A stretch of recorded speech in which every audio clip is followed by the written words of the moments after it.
coming back next year? We're planning to at this stage. Yeah. We'll see whether we're allowed in, but See what happens in your country in the next 6 months. You've got elections. Is it? When is it next? A few weeks on. November. Yeah. How many of you vote? I've already voted. Yeah. So. Yeah. In Australia, it's compulsory, to vote. So everybody must vote, or you get fined. Yeah. Well, it sort of makes people participate, I suppose. In the original colonies, that's what happened. Right. Yeah. I mean, here, the colonies, the United States. Originally, it was compulsory to vote. So if you were allowed to vote. If you're allowed, yeah. Also, if you've got a criminal record, you can't vote. Is that right? But you can be president. But you can be president. What's that about? That's really strange. There's something really wrong about that, isn't there? For you. Yeah, that's not the case in Australia either. No. Everyone can vote. And also you can't. And if you've got a criminal record, you can't be a representative. Yeah, you can't. You can't hold any kind of office. On that note, can I ask a question about that? Yep. Jenny Hay blasted me for wanting to know the answer to the question. So who did? Someone blasted you for wanting to. Jenny Hay kind of blasted me for wanting to ask this question. I was curious about the whole voting thing. So. Well, we're not experts about your voting, but no, we're not very knowledgeable about US voting, but yeah. So I guess it's because I'm from Canada, so this has not a whole lot to do with me. Yeah. But I'm just curious because so I guess the two biggest contenders at the moment, most predictable contenders, are Harris versus Trump. I don't know. Who is? Is that right? Yeah, they're the candidates. They're the Democratic and Republican nominees, aren't they? Yes. Yeah. And so I guess I've already heard of your opinions on Trump, right? And my opinions on Trump? What I do you haven't think voiced my opinions on Trump, I don't know. Oh, okay. You've said certain things about him in your other videos. Most politicians are pretty dark, in terms of their spiritual condition, and also they got into their positions of power using a lot of what I would classify as unloving techniques. Yeah.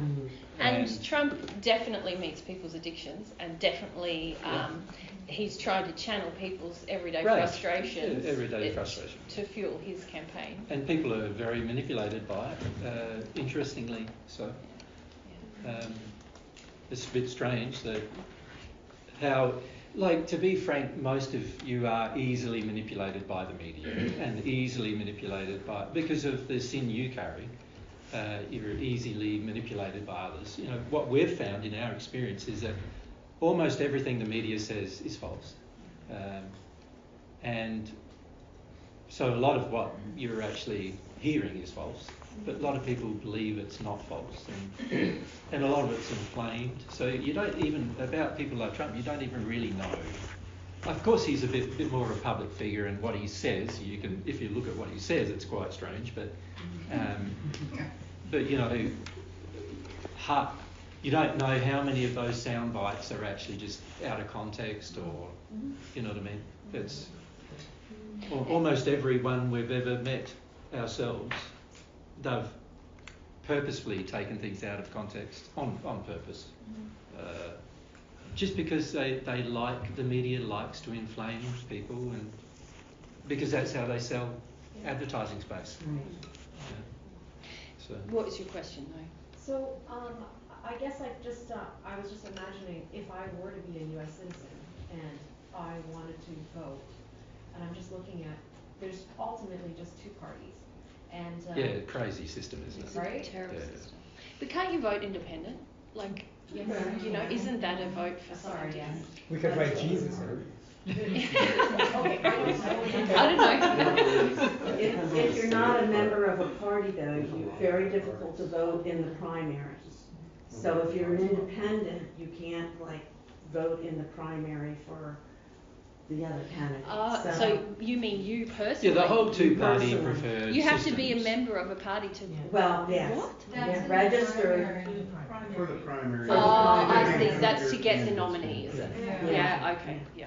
Yeah, the whole two-party preferred systems, which a lot of democratic countries have, are all flawed in terms of democracy. You know, the best form of democracy would be that every region, the best form of democracy would be to appoint, say, to 15 or 20 major areas of interest. So you could say health, welfare, science, tech, infrastructure, civil infrastructure, and a lot of other areas like medicine, insurance, commerce. And what you would do is you would only allow people to be voted in if they are experts in their field. Oh, that would. So in other words, you'd have people who are happy to represent your area, who are experts in their field, and the people in that area vote in the person who they would like to represent them with medicine, and the person they'd like to represent them with, science. And then those people become the representatives that vote on the decision making for those particular areas of interest, and they are only able to vote in their area of expertise. So in other words, if you're a doctor and your area of interest is medicine, and the vote is on a civil matter, then you can't vote. So I'm talking about the representative not being able to vote. And so that way you're assured that the best decisions are being made at any point in time for any particular subject that you may raise, and everybody is represented, and it's not a party preferred system. So there's also the whole thing would be about solutions rather than just having political barneys, which is what the majority of a two-party preferred system does with their time in office. They're basically manipulating the populace for their particular political ideology, rather than actually in the best interests of the country. And so, it's quite easy to create a democratic system which is completely in harmony with love and God's principles. But of course, there's too much wielding of power out of harmony with God's principles at the moment in these two-party preferred systems for them to give up that methods, the method they currently use. And then, of course, in each country there's specific flaws. Your country has some flaws about your primary, doesn't it? Like in terms of, nobody, it's not a real representation necessarily of what's the people. And then also But it's the same in England, the same in other democracies, same in Australia, where the whole two-party preferred system is flawed. We don't have primaries though. The party itself decides who's going to lead it. Yeah, our system is more based upon the Westminster system, which is more based on the English system. But it's the same problem, underlying problems with all of these systems, is that they're not loving, and also they're not even really truly practical. And they're not truly democratic. Yeah, Really. and also they result in a country almost coming to a halt at different times of, so for example, if one, in your country, if they decide they're not going to pay government employees, for example, then all of these government services will close down for a period of time because there's not enough money approved to pay for them and things like that. There's a lot of flaws in these systems that are all unloving, of course, and that's a big problem with all of these systems. They're all quite unloving. So every form of government on earth is unloving, and also prone to power, manipulation, control, abuse, all sorts of problems, and there's really the only way you can change that is by the people becoming more loving, and then the people say, right, we want a different form of democracy. And there, a lot of people don't consider there is quite a lot of good potential forms of democracy that you could use, but the majority of people haven't even thought of them, because they're so focused on just living within the current systems or modifying the current systems. I wanted to ask a little bit on top of what you said about, because I like your idea about the experts, Yep. but I wanted to take it a little bit further if I can. Yep. Because I'm actually in public health. And Yep. in different countries that I worked in, Yep. we actually had the subject experts.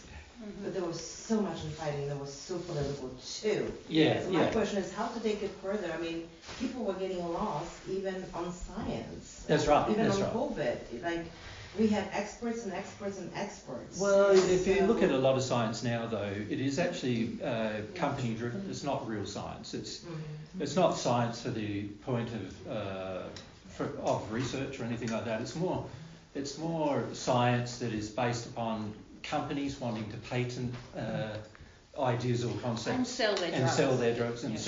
sell their product, whatever their But product. that's what people, the average people will read and listen, and that's how they will vote, right? So That's again, right. the expertise will not be. Well, again, the only way to change that is by people becoming more loving, isn't it? Having a Fundamentally. sincere interest in truth, Yeah. actually. Yeah. You know, most people are not sincerely interested in truth. They're True. sincerely interested in their fear. Yeah. And so whoever can manipulate their fear the best gets the most airtime Or in give the some response. Yeah, to get yeah, over with. yeah, Yeah. yeah. Yeah. So yeah, if you look at every cooperative effort, it's very hard to get cooperation for lots of reasons based upon love more than anything else, and also lots of reasons based upon a desire for truth. And as many of you know, you often don't want to accept a truth when it's hard emotionally for you to accept. And so that's the same with every person on earth, you know. And if they've got an interest in a certain area of science, but they've got certain emotional things going on as well, then come in, welcome. Hello. Yeah. Are you three together? Yes. Yes. Is there 3 seats together? Can we? Yeah. Good. Just if you could shut the door, just to keep the warm air in. Yeah. It's cool outside. Yeah. So if you look at all of these different problems, you know, love and truth and humility would solve every one of them. But the average person has a lot of problems with humility, and also a lot of problems with truth, and also a lot of problems with their definition of love as well. So unfortunately, you know, even when you've got 3 experts in a room, 10 opinions. Yeah. they'll often have 3 different opinions, unfortunately. But at least it would only be the experts arguing rather than the whole country in a turmoil. And also, while there's no agreement, you just don't make the decision. You know, so in other words, there's no power unless all people come to an agreement. And there's no decision made unless all come to an agreement. And of course, individuals may have their particular pet issues, but having a political party with a lot of power behind that issue means that the person's not even really allowed to have their own vote. You know, if they're a representative, they're not really allowed to have their own vote anyway. For the most part, they're going to vote, you know, along what they call party lines, right? Because there's too much power to lose if they don't. And so all of these big problems that, you know, democracies could easily change. But again, it requires a loving, truthful, humble desire to make the change. So yeah. Yeah, it's a simple solution, but it's one that not many people are interested in. That's right. Yeah. That's why it feels frustrating. I imagine in your job it feels very disempowering because... Yeah, because you get all these experts with different opinions, and quite often you can see, often you can see holes in both sides of opinions, but people often hold on to their opinions because they are addicted to the worth that their opinions give them, rather than being reasonable. You know, the only time that you should really hold on to your opinion is when it's in agreement with God's. So, of course, not many people think that way, and particularly not many scientists or medical professionals. I've also experienced that sometimes it's easier, I mean, it's harder to have the right response people will go much faster towards the wrong answer. Oh, oftentimes, yeah. For the, It takes so much more energy to explain the correctness Correct. and the truth. Correct. Which is what we're going to find the next 3 days, right? Yeah. Here we are. Yeah. So maybe I just opened up. Okay. Yeah. Yeah. But you're right, because people are interested in their addictions, in their fears, in their laziness, if you like, and often the least efficient solution seems more palatable for those injured reasons. Really To frustrating. do the loving thing in a sinful environment requires some effort. And most people in society now don't want to make much effort for anything. We're even taught that we shouldn't have to make an effort. Yeah. You know.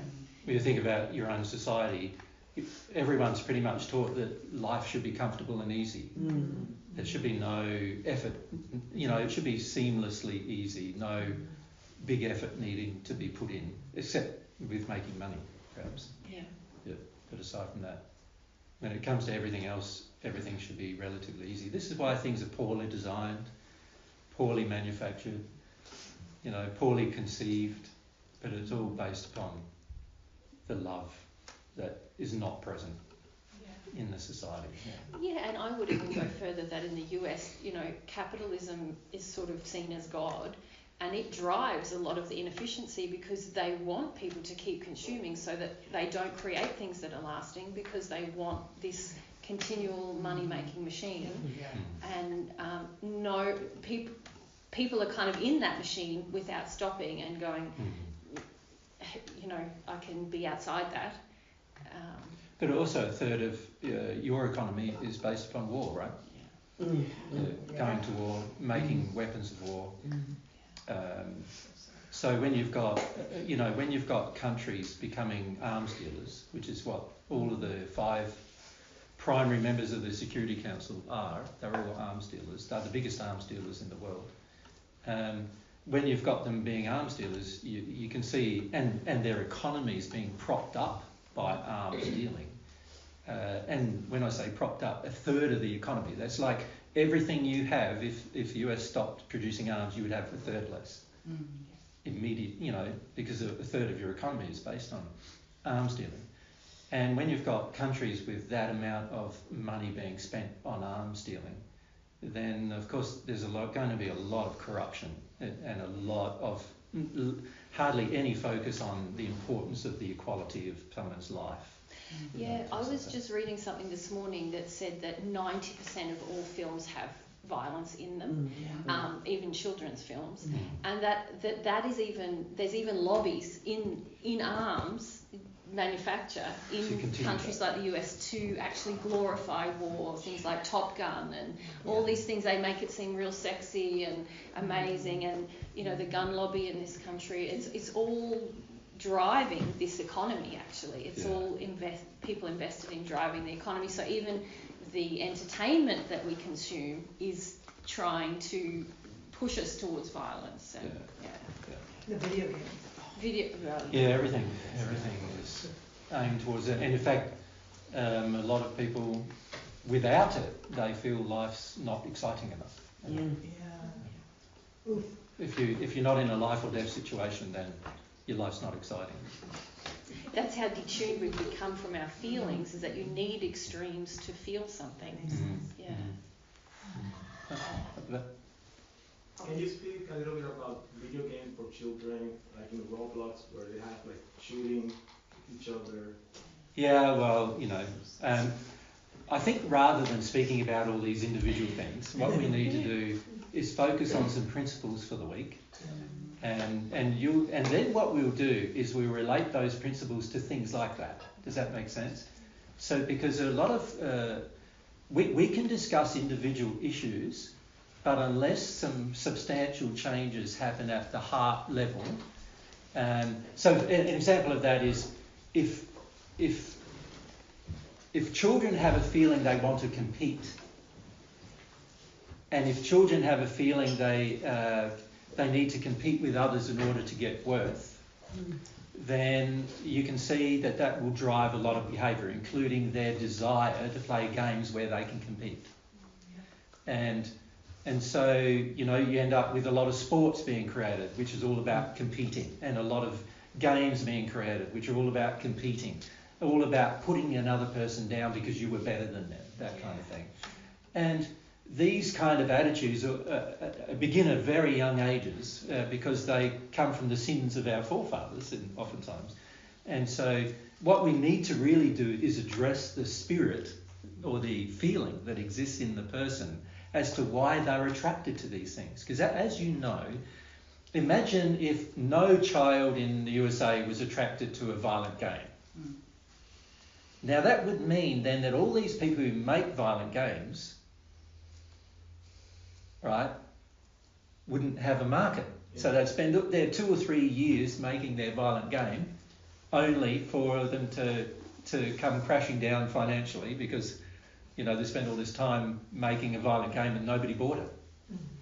And the reason why people can make these things or produce these things is because people will buy them.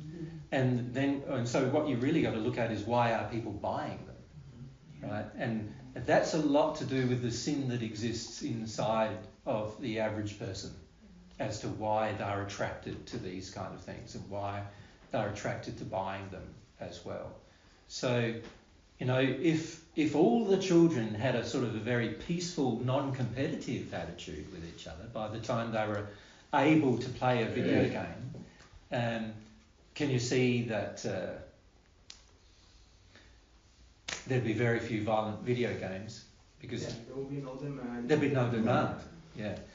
Now that applies pretty much everywhere in society besides games, doesn't it? If you look at it, you know, obviously if the society is relatively peaceful, and nobody wants to harm another person, then it's highly unlikely there'd be guns in the society. There wouldn't be any need. You know, why would you have them?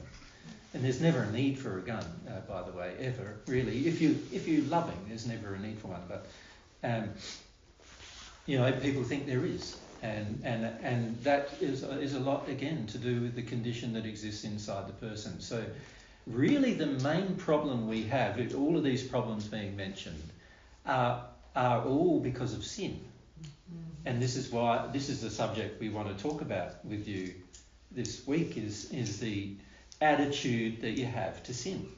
And most people are not aware of their sins in almost every facet of their life. And so rather than sort of saying to all of you, you're all terrible sinners and this thing and that thing and this thing and that thing you need to change, what we need to do is more address where the sin comes from, how to get rid of it,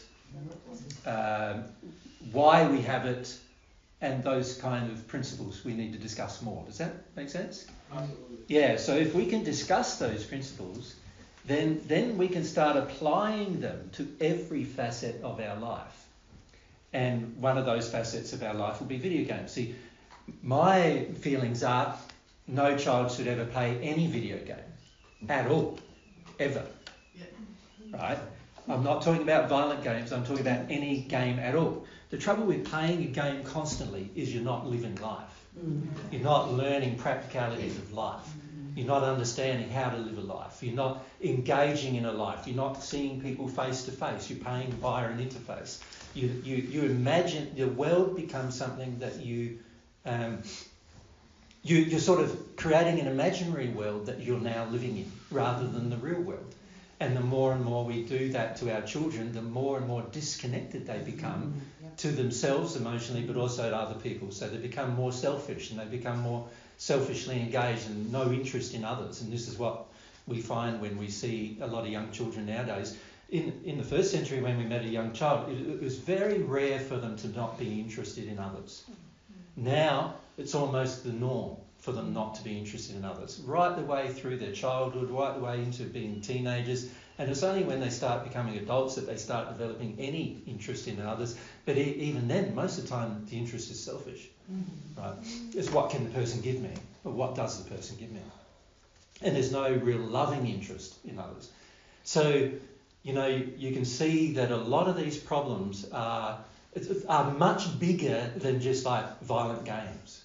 Do you see what I'm saying? Like, So like if you're asking my opinion, I know what God's is. God feels that basically anything to do with tech that disconnects you from, you can use tech to get a job done. That's if the tech helps you get a job done faster, then sure. But anything to do with tech that's for things like, you know, TV? Entertainment, distraction, getting away from your own addiction, fantasy, creating fantasy, all of it's not real. And if it's not real, then it's not good, because it's not based on truth, living a life of truth.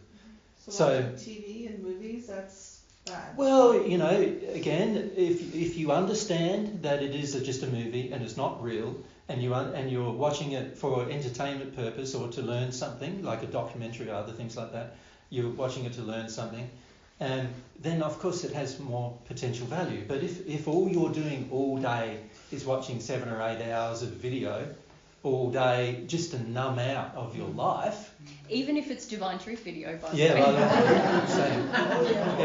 way. Just to numb out of your life and get away from your life, then that's not good for you. You need to learn how to live a life.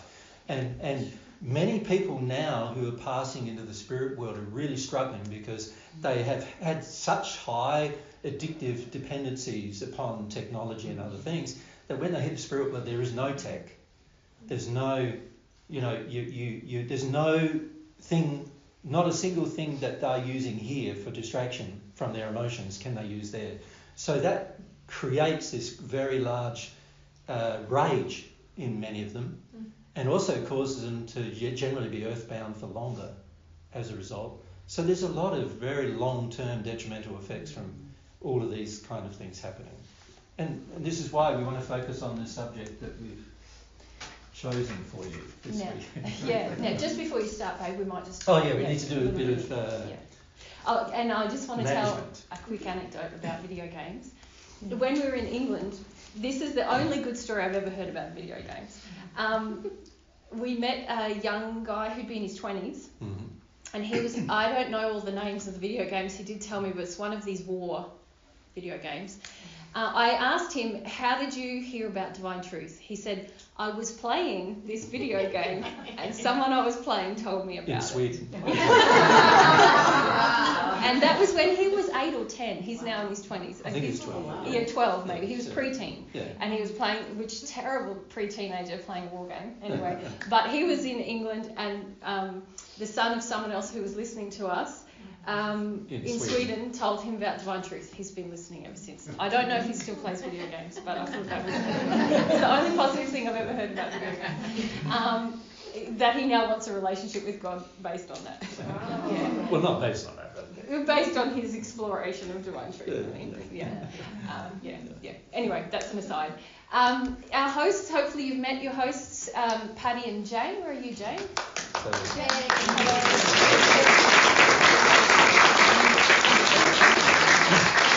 So we want to thank Patty for, she's loaned us her car and her house. That's pretty good, It's so a big thank you. deal for us. Big deal for us. Yes. And also for Jane providing the venue. Yes. And both ladies have gone to a lot of trouble to make you comfortable. Yeah.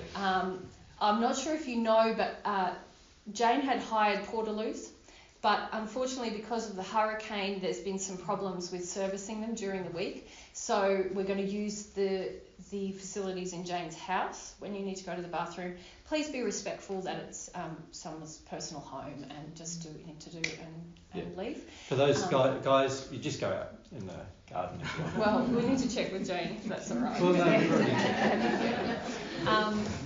but I think Jane's husband Jeff will also guide you in that process of where to go because there's Jane and Jeff have dogs as well, so just be mindful of not letting them out, or I'm not sure. Jeff will advise you. Yeah. Have you got any principles you'd like them to follow? Well, I appreciate your being flexible with all this, and we are,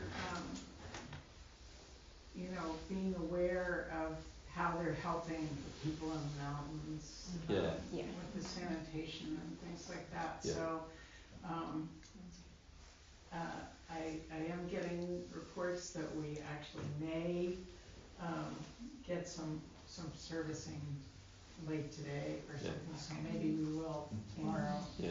But otherwise, you know, we have a couple bathrooms in the house, and if you're comfortable going outside, you're welcome to. We share the place with lots of life, so just kind of keep the awareness as you're out there. And Jeff is outside if you need any help being guided, if you where the toilets are. during that. Yeah. Thanks. Thank you, Thank Jane. you for having us. And Alicia's helped you with parking, so thanks Alicia with all of that. That's a good job. Yeah. And in terms of our program, we're going to just go with it. You're already keen, so let's get into it. We'll have a lunch break, but if you do need to use the bathroom at any time, you're fine to get up and go. Just make sure you shut the door when you come in and out, just because the temperature's a bit cool outside. I think that's all. Yeah. Anything else? Yeah, I might have to Phones. go to the toilet now, actually. Yeah, I need to go myself. We might go now. Yes. If you do want to record audio, you're very welcome to.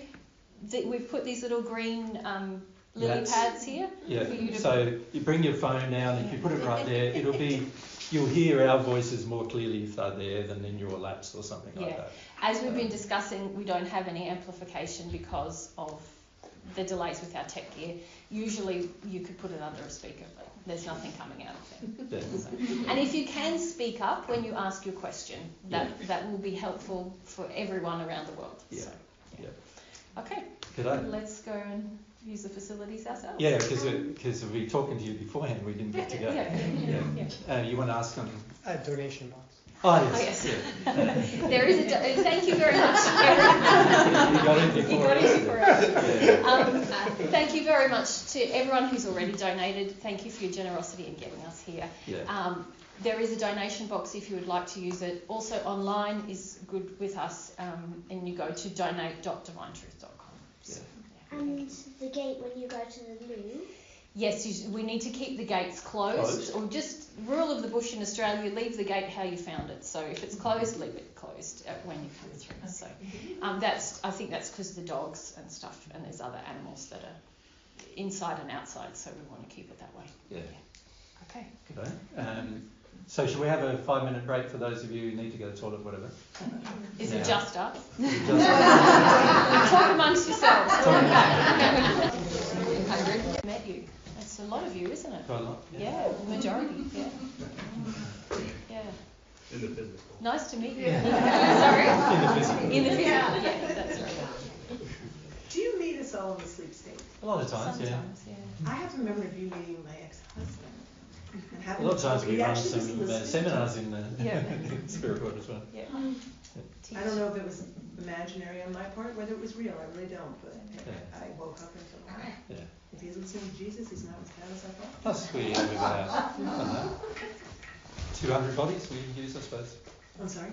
We have about 200 bodies or so we use in the spirit world. 200 what? Bodies.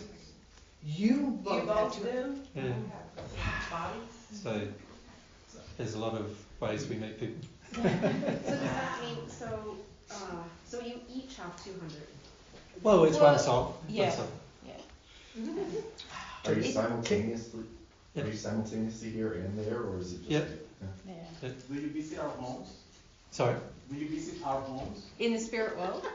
Well, in your bodies, do you go to our homes to like see? In our spirit bodies maybe, but not in our physical. No, No, I mean it's is the only physical. Too many customs. Someone said last weekend that immigration is the strictest in the spirit world. You're not passing unless you got the development. It's not about paperwork, but it's development. You've got to show your credentials, but it's a soul credential. Yeah. It'd be nice if that was what it was like on Earth. Wouldn't it? Can you channel yourself to help you with your own progression? We've done that a few times. We've tried. Hasn't been very It's helpful. It's psychologically tricky.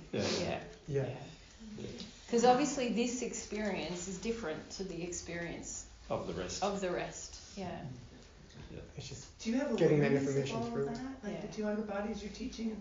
Like, are you, like as you're standing here with us, Yeah. are you able to be, I have a feeling you are, able to feel all that's going on? Yeah, everywhere well, else? it depends how much of a. See, a lot of. Now we're getting off topic I'm about sorry. what we're discussing. But just while we're waiting, for all the 14 who have returned, there's a process of becoming connected to their soul again. And so the more connected to the soul we become, the more awareness we have of what's going on. So if you would have asked me like 12 or 15 years ago, I had no awareness of what was going on in the other bodies or the other discussions I was having or anything like that at all.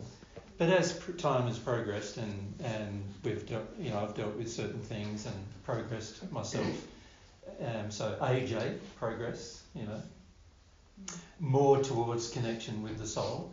The more connection we get with the soul, the more we're aware of what our soul's doing, and also they're more aware of all the bodies our soul creates to interact with people in the spirit world as well as here.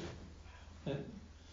So, yeah, but it's a growing, changing proposition in terms of how much awareness we have based upon our growth or our condition.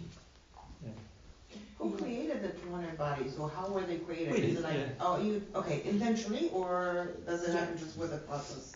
Sorry? And does it happen just as part of the process, or is it intentional? No, it's intentional, yeah. Oh. There are times when, it's good to be face to face with a person, to have discussions with them, and sometimes you want to be face to face with lots of different people. And in the union state, you can process information a lot more quickly than you can on Earth or in the spirit world in the other states. And so you can maintain multiple conversations with people who think they're just having a conversation with one person, but you're having it with hundreds of people at the same time. So, does each soul have 200 bodies, or is No. it just... No. It's not necessarily 200 at any given time. No, we It's create just, them and get rid of them. So. Yeah, it's just as needed. Yeah. We don't create them and they're permanent. The spirit body we have now, that's permanent. Yeah. Because that's We've got attached two to spirit this- bodies that are permanent. Yeah. The one we're in now and also the one both of us were in the first century. So you could say there's 4 spirit bodies that are permanent for the one soul. And then the others we create and disintegrate as we need them. Mm-hmm. But that's more a function of our complete soul, not us, as in not We are AJ just, Mary kind of. Yeah, we are just bodies again. Yeah. The difference for us here is that we are very mind dominant still, which is what we're trying to get rid of. Does the soul have a name? Sorry? Does the soul have a name, like No, not really, but a personal name? we refer to it as Jan. Yeah.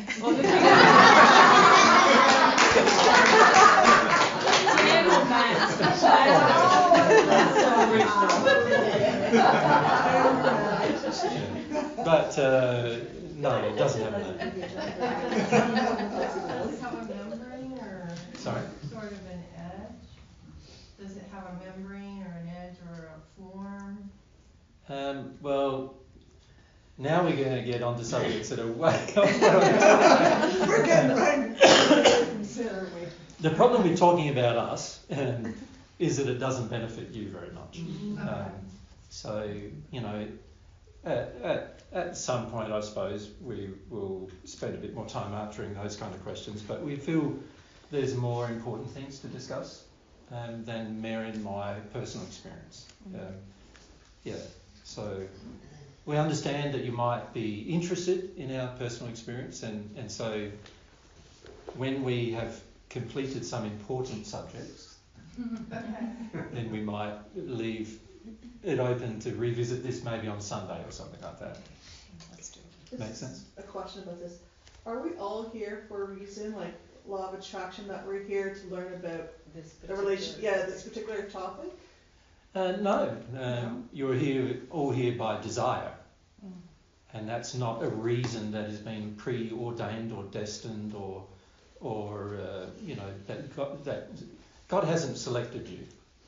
I just wonder with the law of attraction, like we are all, for some reason, we needed to hear this lecture on sin.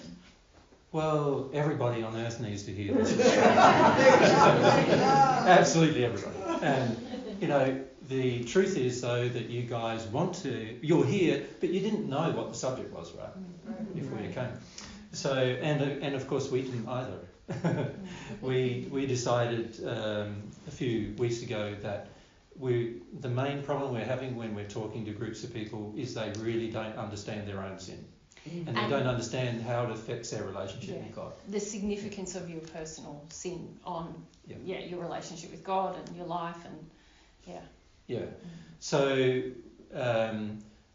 we want to help groups of people with regard to seeing why dealing with their sin and coming to know about their sin, and also coming to have a different relationship with their sin. So most people have a very protective relationship with their sin. So they're always trying to protect their sin from being destroyed and also from being exposed.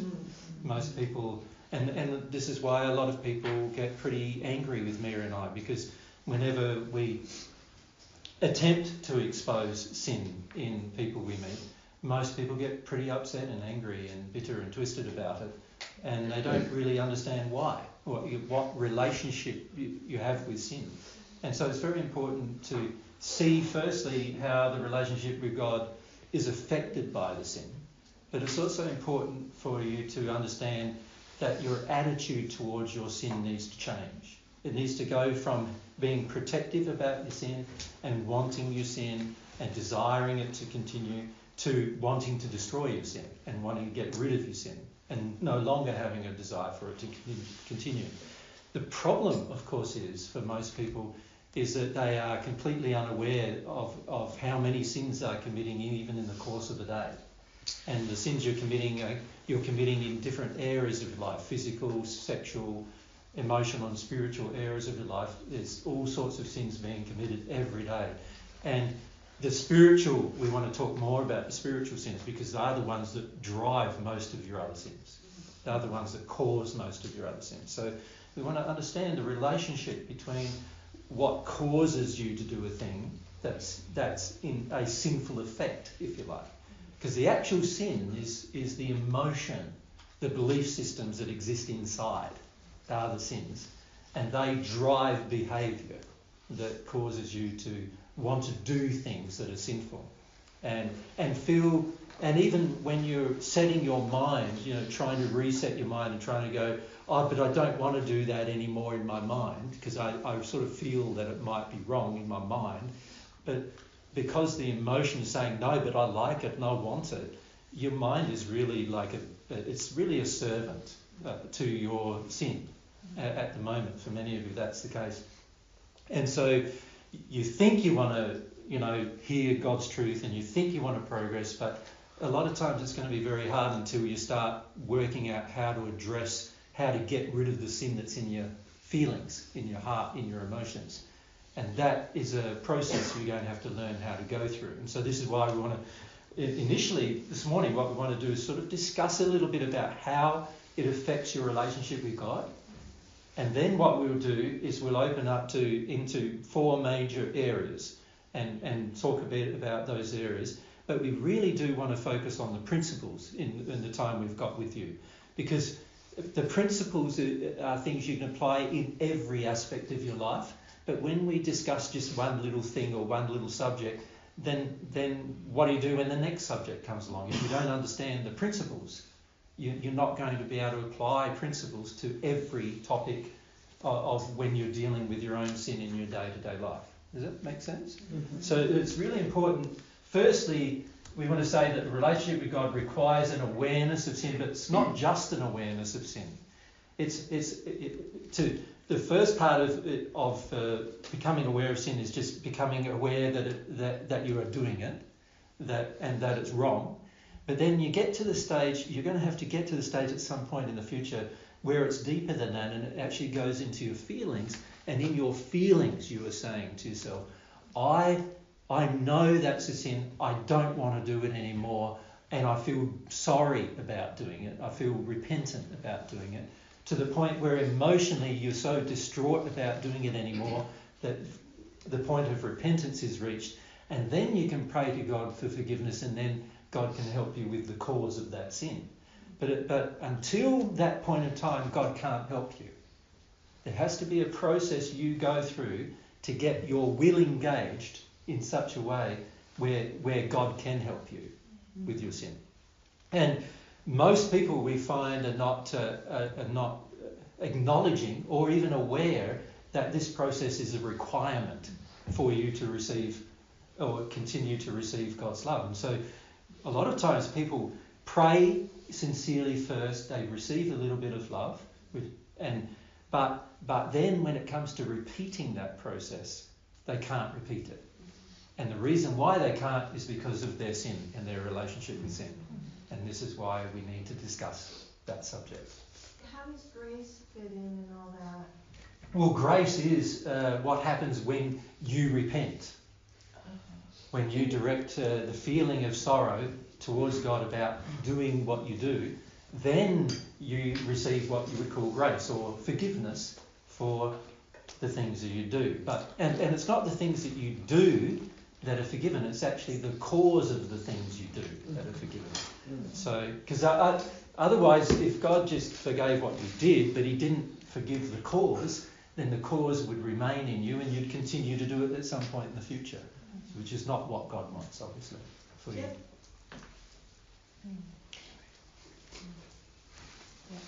Obviously, also the earth life. Can we proceed with the discussion before you ask your question? And also, when you ask questions, can you please raise your hand and wait for us to select one. Okay. So here we are with this subject. Let's look at some basic fundamentals about the subject first, right? Let's do that. So you are a soul, and each of you are a half of a soul. So I'm going to draw it like that. So if your attraction is heterosexual, then the other half of your soul will be the opposite gender. If your attraction is homosexual, then the other half of your soul will be the same gender. Okay. But there's bodies attached, isn't there? You've seen me draw this before, right? Many of you. Two bodies attached to your half of the soul, the physical body and the spirit body. So the half of the soul has the same attachments to two bodies.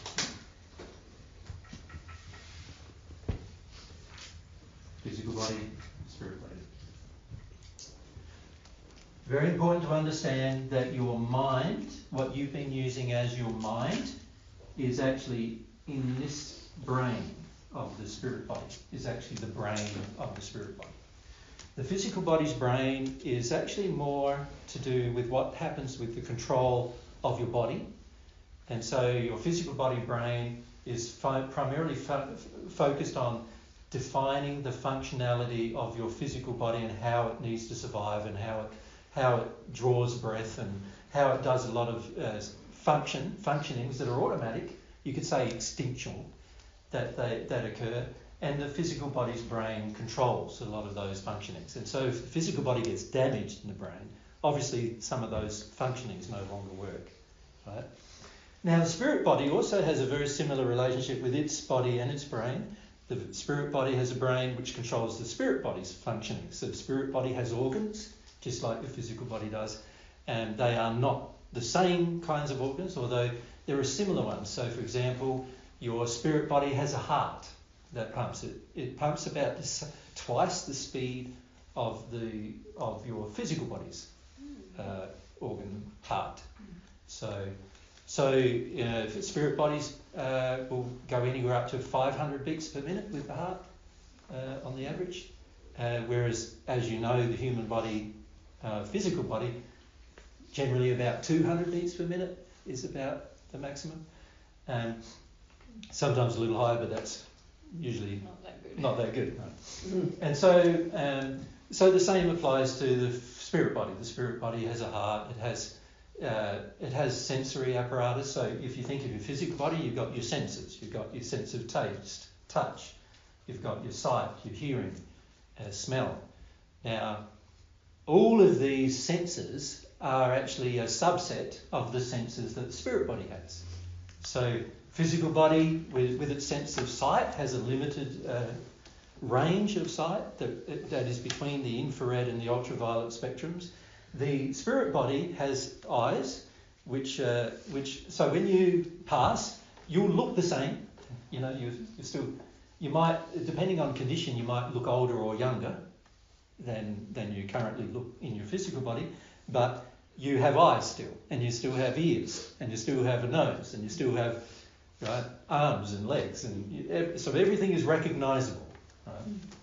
But everything in your spirit form is a superset of what is available in your physical body. So in your physical body, you've got a sense of sight, but you can't see anything other than between the visible spectrum, what we call the visible spectrum here on Earth, which is between infrared and ultraviolet. But in the spirit body, you can see a wider number of light spectrums so you can see into the infrared and you can see greater than the ultraviolet. And what that means then is that colours in the spirit world are different, because the mixture of colours are a mixture of the wider variety of light spectrums. And so one of the things you'll realise in the spirit world when you pass is that you can see things that you couldn't see on Earth because they are in a different light spectrum than you were able to use on Earth. That makes sense? And these things are a normal part of your design. Right? But let's focus on the important thing. When we're using our senses, so if we look at our senses, you've got your 5 senses, right, that you so-called 5 senses. There's more, by the way, than 5, but the average people, science and medicine just looks primarily at the 5 senses because they're the physical things they can measure, right? But what have you got? You've got sight, touch, smell, And taste. Hearing. taste, and hearing. And by the way, smell and taste is really one sense. Right? But these senses, you could say, combine to help create an experience for you, don't they? So let's say something goes on in your childhood or something goes on in your life now, and you engage in some activity of some kind. In that activity, so let's say you're just riding a push bike. Let's say that's the activity. So you're riding along, you got the feeling of the wind in your face, right? So your body is sensing how fast you are going already. You can see, if the sense of sight is intact, you can see where you're going. You can look around you as you go. You've got the sense of the feelings, which enable you to balance, but that's also a part of your ears, isn't it? There's an equilibrium thing going on inside of your ears, which is not related to your hearing, but that keeps you in balance, and it makes you balance your bike so you can, not fall off your bike. And then you've got the smells that come past you as you're riding. So it's all one experience, isn't it? So when you say, let's go out riding a push bike, it's not a bland experience. It's an experience pregnant with information.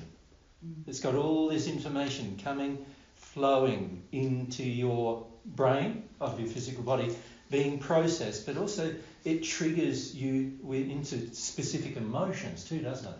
How does it feel having the freedom to ride a bike and feeling the wind in your face and all of these things? So there's the experience that you're going through. And you could say all of that is adding, so all of these things are adding, along with emotions and other things, are adding to the experience. So I'm experiencing. It's creating an experience. And that experience is getting stored as a memory. So you could say your memories are not just intellectual in nature. They're the memories of the smell and the taste and the sound and the feelings in your body and what you saw. And it's adding all of those things together and creating an experience which you remember. Because when somebody says, let's go for a bike ride, your previous experience is drawn into play in the new experience as well. I remember how to ride a bike because I've learnt these different things physiologically as well as with regard to balance and a number of other things, but also like the experience, because I'm had all of these wonderful experiences about it. Now, of course, if every time I've ever ridden the bike I fell off, then your memory of the experience is going to be quite different, isn't it? Mm-hmm. Right? And also a little traumatic. And if you hadn't dealt with that trauma from falling off in the past, imagine somebody says, oh, let's go ride a bike. I'm going, no, I don't want to ride a bike. Every time I ride a bike, I fall off, and it's painful and I hurt myself. And so I don't want to do that. So you can see how the memory, if it was what we call a good one, a good memory, we'd probably want to do it again or do it better or faster or, whatever. If we had a good experience, generally we want to repeat it at least. But if it was what we call a bad one or one that caused us to feel pain or suffering, then generally we're going to go, I don't want to really have that experience again. Can you see that? And if I don't release the pain of the experience, then that becomes a part of my memory of the experience.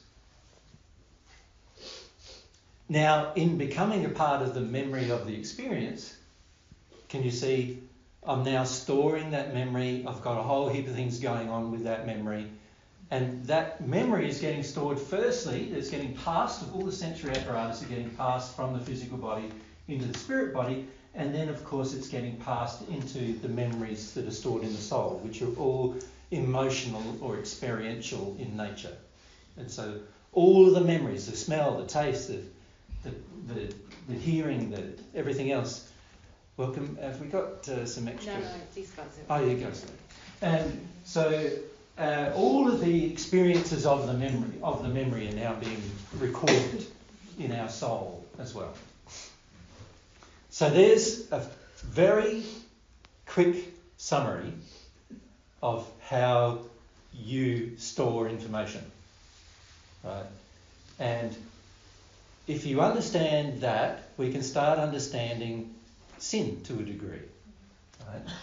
So what is sin? It's every time that something happened that was out of harmony with God's love, there was an imperfection in what occurred. And that is sin. That is missing the mark of perfect love. Now, sin can be broken into a number of different areas, just for the sake of discussion. In that it can be we're going to break it into 4 different areas. We're going to look at spiritual sins, emotional,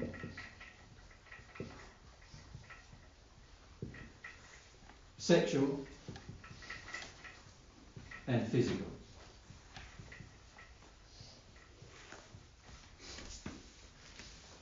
Yes. And we're just going to break it into those areas for the sake of the discussion. Does that make sense? All right, so we've got the senses that are creating the experience, but as I said, we've got all of the experiences get created emotionally. Now, these experiences began from the moment of your conception, and they continue now for the rest of your existence.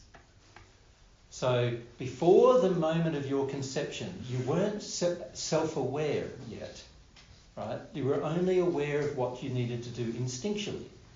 So instinctually you knew you needed to incarnate, but it's not like you knew it. It was just an automatic function that God created for the soul to incarnate, and it needed 2 bodies to attach, the half of the soul to, in order for incarnation to occur. So for incarnation to occur, the soul, the half of the soul, must have an automatic desire to connect to 2 bodies that have been created for it. Right? And that desire, which is not a self-aware desire, but it's an instinctual one, causes the soul to attach itself to 2 bodies that were, you could say, conceived at the moment of conception. 2 bodies were created, not just one. There's a spirit body and a physical one. And the soul attaches itself to the spirit body, and the spirit body is attached to the physical body through a cord. So you're really attaching to the spirit body, and then the 2 bodies, of course, are now being affected by the same soul, the spirit body and the physical one. So this is the process that every single person who's ever lived on earth will go through, and everyone who will ever live from now on will go through. And that process is automatic, it will continue. And part of it is that so that you can have senses and an experience that is emotional in nature but also sensory in nature, so the soul remembers things. So you could say that what happens to you is all of these things become the memories of the soul. So you've got a whole set of memories. Now, every time that soul or the soul of others interacting with that soul sin, in other words, they do something out of harmony with love, or you choose to do something out of harmony with love, the out of harmony with love causes the storage of an experience that's also out of harmony with love, which is the sin that exists inside of you emotionally. Right? And every time somebody else or you have made the choice or decision to sin, and somebody else, if they affected you. So an example of that is, let's say your mother, while you were in the womb, decided she was going to continue to drink coffee, for example. That will have a negative effect on your body, but it will also create a negative effect on your soul, in the sense that your soul will have a longing for that smell or that taste. Does that make sense? Yeah. Which then causes, when you're born and as you start growing up, it causes you to have a longing for something that you didn't even know about, that you were longing for in the womb already. Right? And this is why women who are taking drugs, for example, during gestation, during pregnancy, obviously the poor children have these longings for different substances that they would otherwise not have longings for if that wasn't occurring. So that's how a parent might affect the child through the parent sin. But then the child also will make decisions as well about what it wants to do with its life. So let's say it gets to school age and it decides that it wants to, it meets another person, and the other person they find a bit challenging for one way or the other, and so they want to compete with them. So now the child is engaging in some sin, and the child's sin will also be a part of their experience. Right? So now you've got a mixture of sins, so you could say, that are of the forefathers,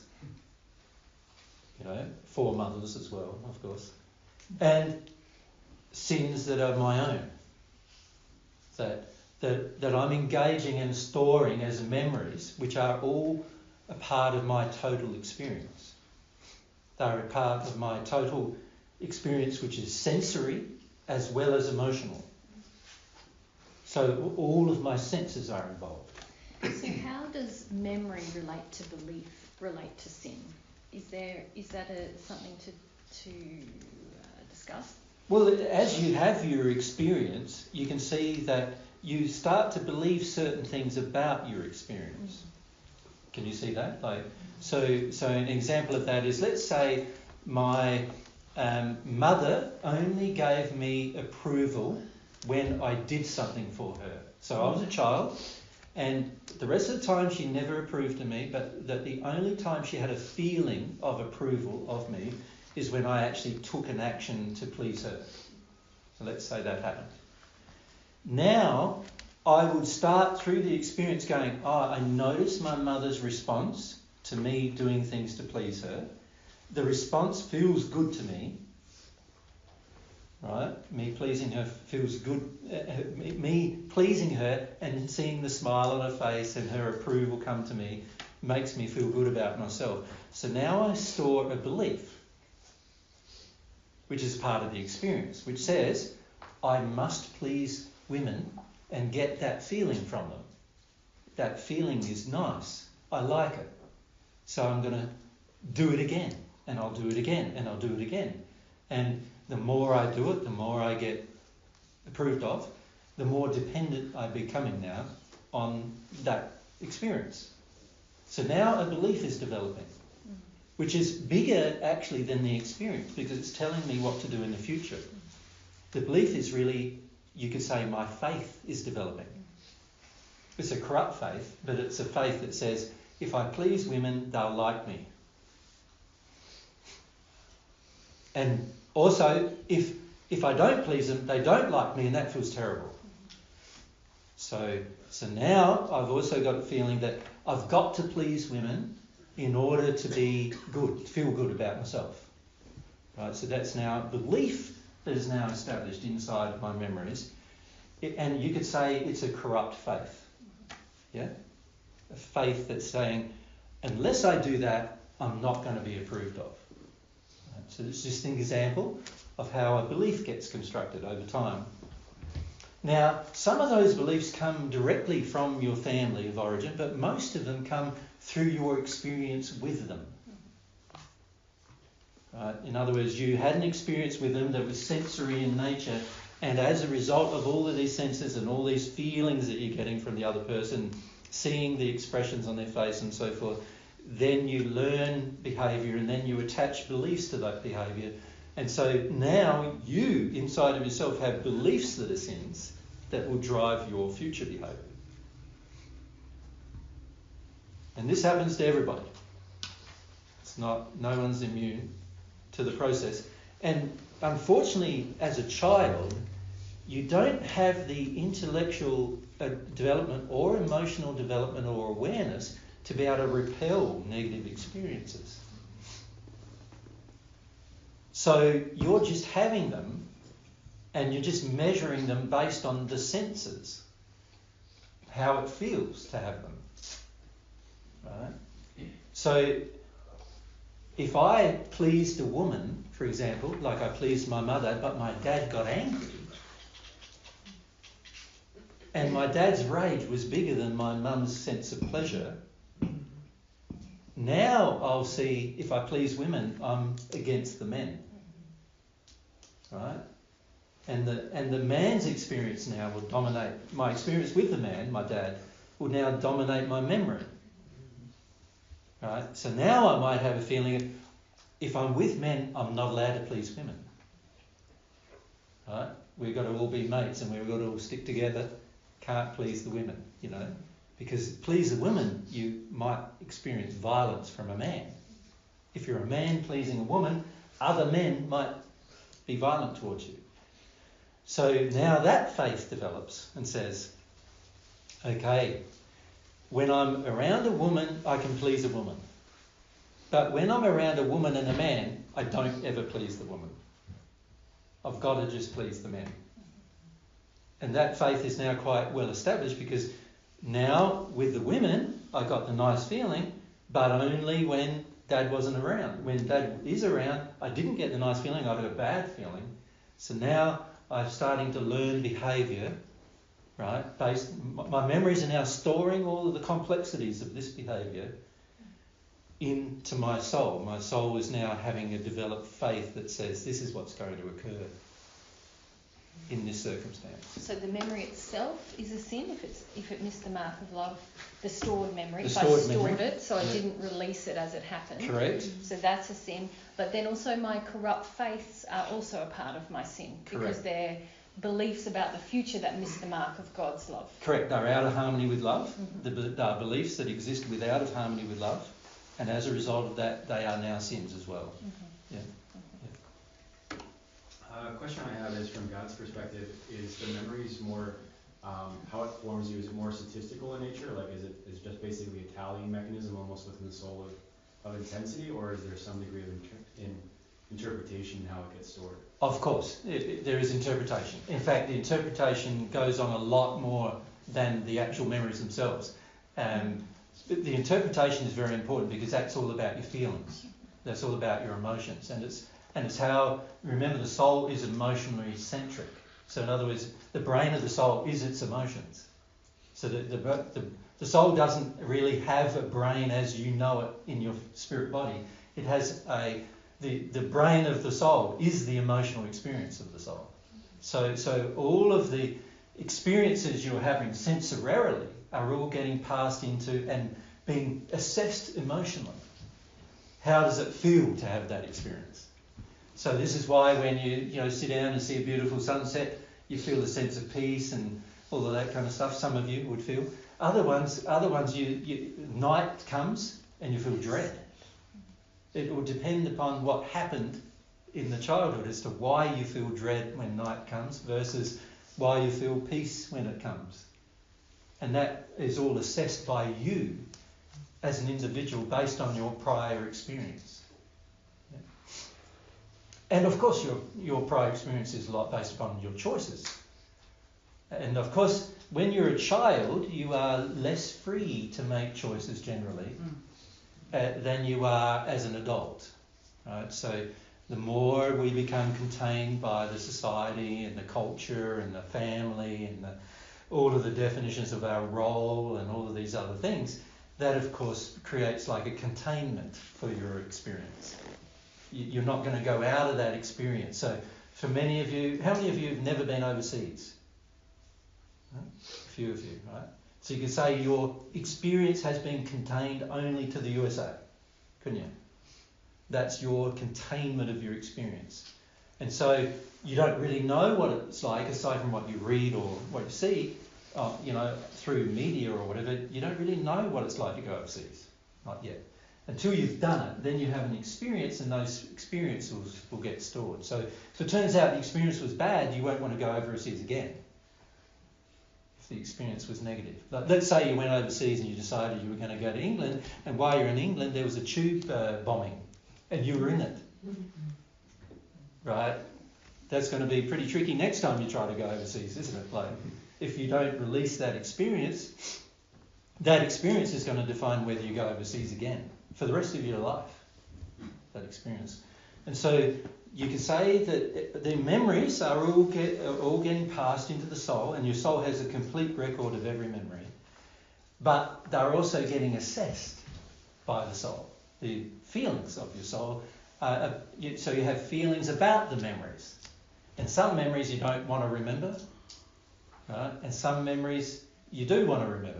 What we call the kind memories or the pretty memories or the beautiful memories we want to remember, but then all the ones that are like more difficult to remember are the ones that we felt physical pain with generally, and so we don't want to remember those. So now our soul, the brain of our soul, which is our emotions, are making selections. I don't want to have this, I do want to have this, I don't want to have that, I do want to have this. And those selections will depend greatly upon what memories we have stored in the soul and our prior experience. Make sense? Yeah. There seems to be a period where you have memories, but then they fade to positiveness. Does that mean that then or for my example, that I have worked through the bad stuff? Because I'm only remembering the good stuff. Yeah. And I try to track it back, but that happened too. But yeah. Well, what's happening for yourself, which might be different. See, the answer to the question is really for yourself, not necessarily for others. But for yourself, there is you're reframing your memories, and this is a common thing that a lot of people do. They reframe their memories so they forget the ones that are bad, because that makes them feel like they have a better experience, and also makes them feel less troubled by the memories that are bad. And this is something we notice many of you in the US in particular do. You make everything look good when actually a lot of things are not good at all. But you make them look good by taking what you call the positives out of it and then leaving aside what you call the negatives from it. And in fact, this is why Alzheimer's is a growing disease on Earth, because people are trying to do that so much using their mind and selection through their emotion, they get to the stage where they can't remember even who they themselves are. And in fact, your soul's intention to do that causes a destruction of certain things going on in your physical brain that causes you to lose the pathways to those memories inside of your own brain. And these things are the subsequent result of the denial of memories, all memories in the soul. Right? If you have the opposite experience, Where? where you mostly remember all the Bad unfortunate Yeah. as opposed to the pleasant. Yes, a lot of times a person gets an addiction to doing that based on their fears. So what happens there is that you've had one bad experience, you have another bad experience and another bad experience. Or usually it also happens for children who have been given sort of a fair bit of leeway in their childhood where they weren't ever fully responsible for their own experience as a child. And what happens there oftentimes is the parents do a lot of things for the child, do a lot of things where the child doesn't have to feel the consequence of its decision, things like that. And so what happens when you grow up to become an adult under those circumstances is that you only want to have good experiences, and then any negative experience becomes something you're terrified of, right? And then because the terror generally dominates, you will start living in your terror rather than living in the good experiences and feeling that you can't cope with the negative experience.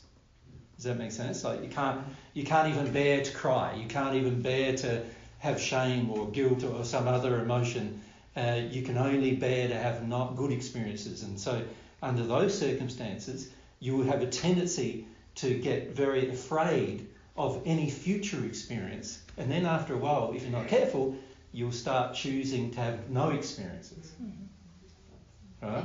Which eventually has happened for yourself, isn't it? So you start going, well, any experience might be bad, and I can't handle it if it is bad. So this is a corrupt faith, of course, but we feel that, and we say, I can't handle it if it is bad, so I'm better off not having one. I'm better off not acting. Make sense? And then, of course, we want other people, so there'll be high demands for other people to do all the things we find hard to do, rather than actually taking action and letting ourselves go through those negative experiences. And this is the damage that parents often do to children, particularly in Western societies, where children are basically fundamentally taught that they are not able to cope with life. They're not able to cope with a bad feeling. And so that will make you very attracted to things like medicine to overcome your bad feelings. So antidepressants, drugs and other things like that. It will make you very attracted to that. Make you alcohol, substance abuse and things like that, because you've been taught from childhood that you can't really handle it without it. Yeah. And so, yes, so remember the child, as it's growing up, is assessing everything, all these experiences and having all these experiences, many of which are now being stored as beliefs, in other words, faith for my future, that are all false, that are all out of harmony with love, but we believe them. Yes, so before finding your teachings, I used to believe in reincarnation. Yep.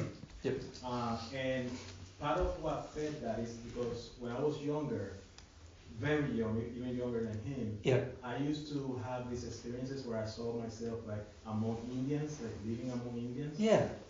So you had a spirit giving you his memories and his experiences.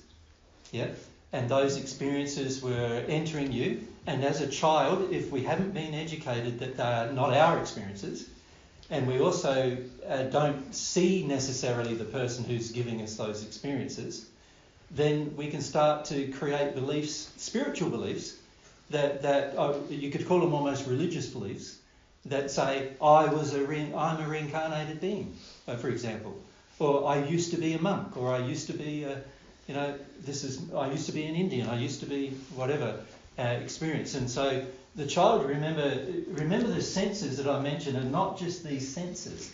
There's all these spirit body senses, and there's all the pictures that come through those senses. And if a spirit decides he's going to give you memory, so in that case, he was just a spirit who liked you and looking after you, but the interpretation of the memory becomes a belief.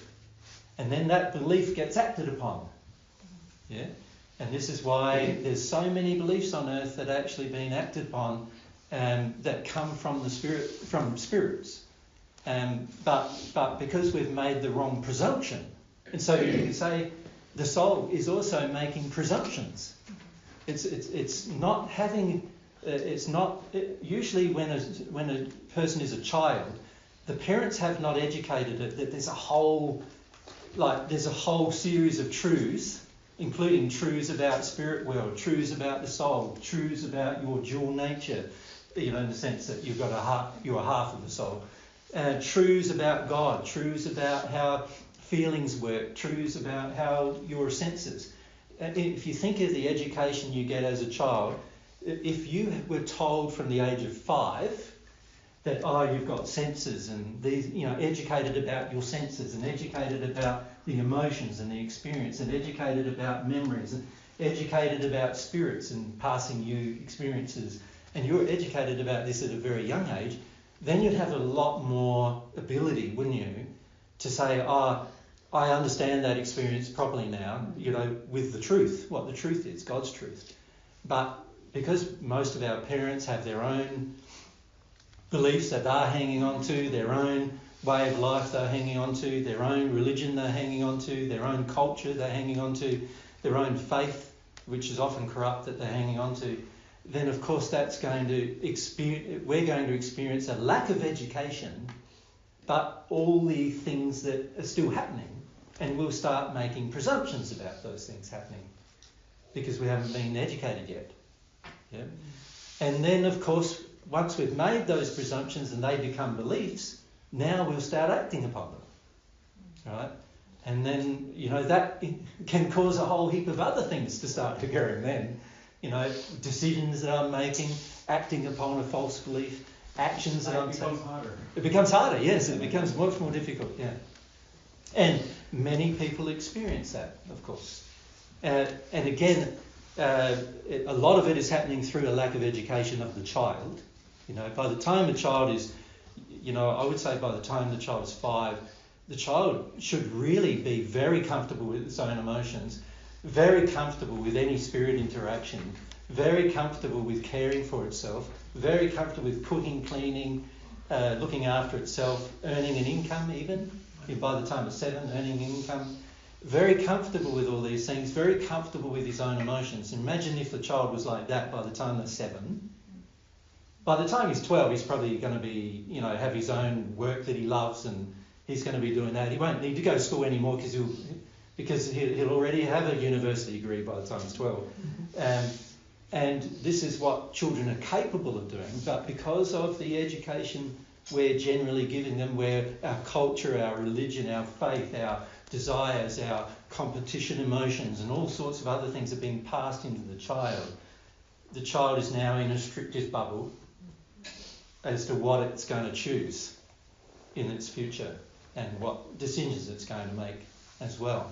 So this is how the sins of the father or the sins of the parents affect the child in many, many ways, not just in their body, but also in their, and more importantly, in their beliefs, in their faith. What their corruption of their faith is very much dependent upon this experience.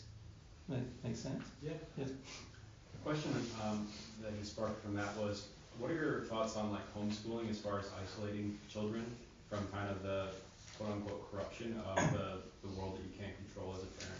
Yeah, well, it's a bit off topic, but if we look at it from the point of view of this, you can see that any experience where I'm isolating the child from an environment is going to be at some point in future damaging to the child. You could say that the child, when it's going to school, let's say, or in other words, surrounded by other children, right? The child is having to have experiences that are without its parents' control, outside of its parents' control. This is very good for the child to have experiences that are outside of your control. Because it can, and then as the parent, you're the educator, and you educate them how to deal with those experiences in a loving manner. The more experiences the child has, the better. So when we homeschool, we're reducing the amount of experiences the child's actually having, and we're reducing its capacity to understand love in an environment that's not loving.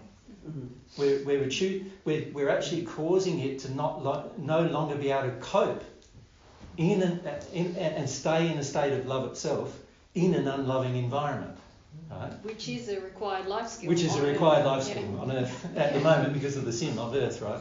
So we're actually restricting its own ability to be able to be emotionally aware of itself and emotionally aware of how to deal with negative emotion, how to process it, how to deal with it, how to function when it, and release it. We're restricting its ability to learn all of those things. So frequently, what we need to do is learn to help the child have more experiences. But as a parent, our own beliefs, such as I don't want my child to be hurt, which is often about our own hurt, from our own past. We don't want the child to be hurt, and that experience now dominates the child's activity or the child's environment, and now the child is going to have some severe belief restrictions as an adult upon itself that causes it to make decisions and actions that are outside of love as well. And so for the most part, when we isolate a child in any way from a generalised experience, we are actually creating more harm to the child than we realise. And sometimes that harm is even more harm than if the child was, say, bullied at school and we teach them how to cope with bullying and how to deal with bullying. That would be better than just stopping them from ever being bullied. Because at some point in the future, they are going to be bullied as an adult. And if you've prevented them from understanding how in a loving way they can address it and deal with it, and how it's not their fault when they're bullied and so forth, and you've taken all of that experience away from them and educated them differently, then basically when they become an adult and they are bullied, they're not going to cope. They're not going to be able to handle it. They're not going to be self-aware enough or aware of how love would work in the situation in terms of how to handle it. So, there are a lot of things we choose to do, particularly with children, that we think are in the best interest of the child, but actually they're in the best interest of presenting our own feelings. And they're not in the best interest of the child. Now, I don't want to say much more about that because it's a different topic altogether, but you can see again how if I restrict the child's experience and I don't give the child a wide variety of experience, not, let's call it on purpose, but just the opportunity to have a wide variety of experience, and then also help the child become educated about how to feel itself and how to cope with itself and its own feelings, then the child's going to grow up feeling that it can't handle its own feelings under certain circumstances. And then what it chooses to do with those feelings is generally going to be suppressive. In other words, it will have the feelings but not want to go through the feeling of those feelings. And so it stores them, and it stores them as memories in the soul, which then turn into false beliefs, which then turn into future actions that are based upon the sin. Right? And so, we do this all the time with children, particularly with children. We're sort of causing our children to have experiences frequently which cause them to believe they can't cope with those experiences. So the better thing to do as a parent is go, God created you to cope with anything. I'm going to help you educate you how to handle everything, how to handle life, how to handle disappointment, how to handle attack, how to handle abuse, how to handle love, how to handle joy, how to handle peace, how to handle what we classify as good and bad feelings, how to handle them all, how to have them and experience them and release them. Now, if you think if your child is in that state, by the time they become an adult and they're walking through life, how confident are they going to be? They're going to be confident they can handle anything. Absolutely self-aware, but also aware when other people are trying to harm them. They go, no, it's not my fault you're trying to harm me, right? So they won't take on things that they would otherwise take on if we've properly educated them. And this is a part of our role as a parent.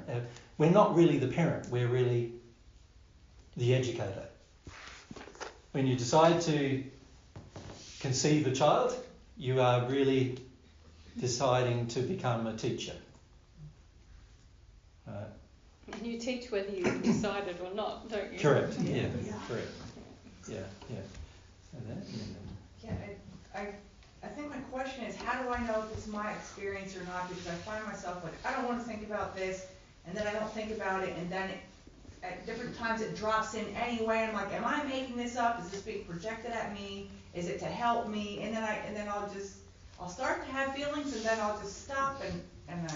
Well, this is the thing, isn't it? When we've got spirits involved now, so with these experiences, then obviously you've got to remember that a spirit is just a person without a physical body. That's all they are, isn't it?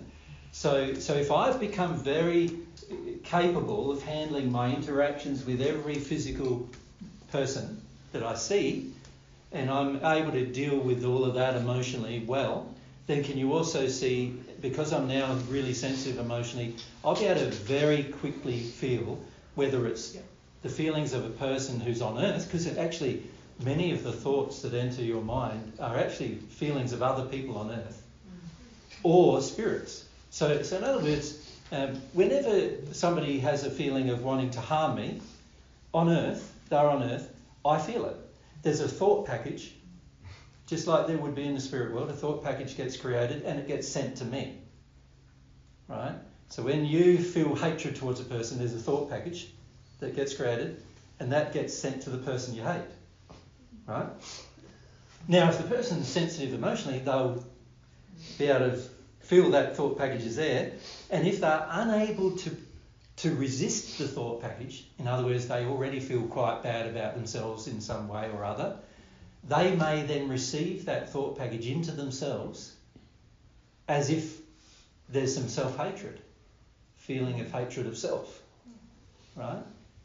And because they're not sensitive enough to know, oh, that was sent to me by such and such, by this person, they are now unable to determine the difference between one of their own thoughts and one of somebody else's thoughts being passed to them. Now, that applies whether they're on earth or in the spirit world.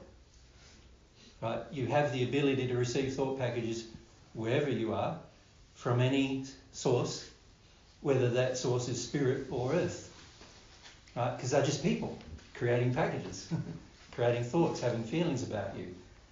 And so, yes, if you are unable to tell the difference, then of course that's going to add to the stored memory experience, but also cause a degree of confusion potentially, because you're like, well, where did that come from? Was that my feeling? Was that their feeling? Who had the feeling, and why do I have that feeling, and what's going on? And you know what I mean? And you can get confused if you're not properly emotionally connected to what's going on. And all of that confusion is the result of the soul already having been shut down emotionally quite a lot, to the point where you can't tell the difference between your own thoughts and somebody else's. Right? Now, many of us are taught to do that at a young age because we're taught to accept the emotions and the thoughts of our parents. And so instead of our parents being very self-aware and also very in control of their own thoughts about their children, frequently parents are not in control of those things. And so every thought that our parent has about us, in the moment they have it, the child is receiving it. And the child has no ability to repel that thought, and probably hasn't been taught by the parent that it's allowed to repel the thought even. Most parents believe a child is not allowed to repel a parent's thought. In other words, most parents teach their children that I'm your parent and I have the right to dictate what you think and what you feel and how you act and what, you know. And so in having that attitude, we're actually teaching our children to be open to all of our thoughts and all of our feelings before they're open to their own thoughts and their own feelings. Right? Which you can imagine is a very quite damaging thing to do to a child.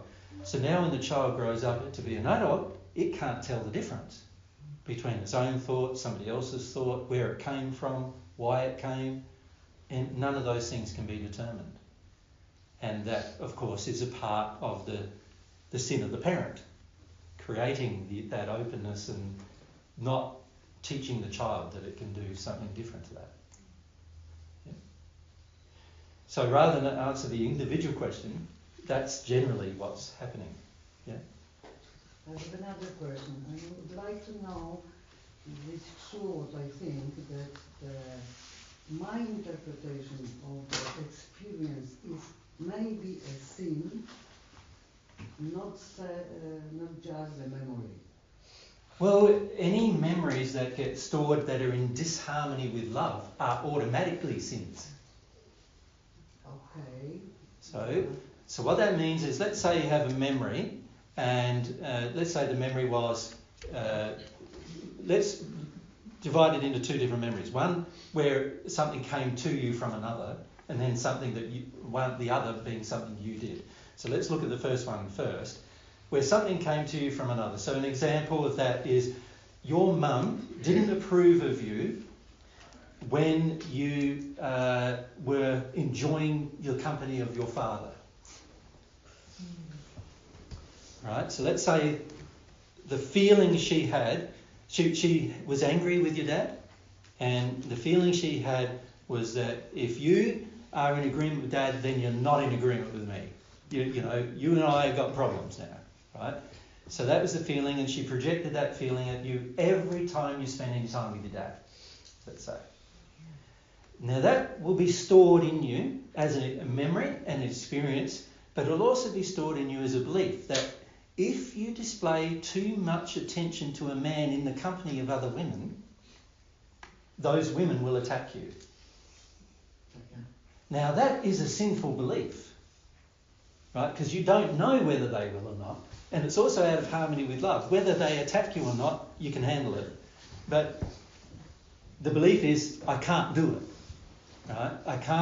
I can't be nice to a man when I'm in the company of women. In other words, I can't be loving towards a man when I'm in the company of women who don't like men.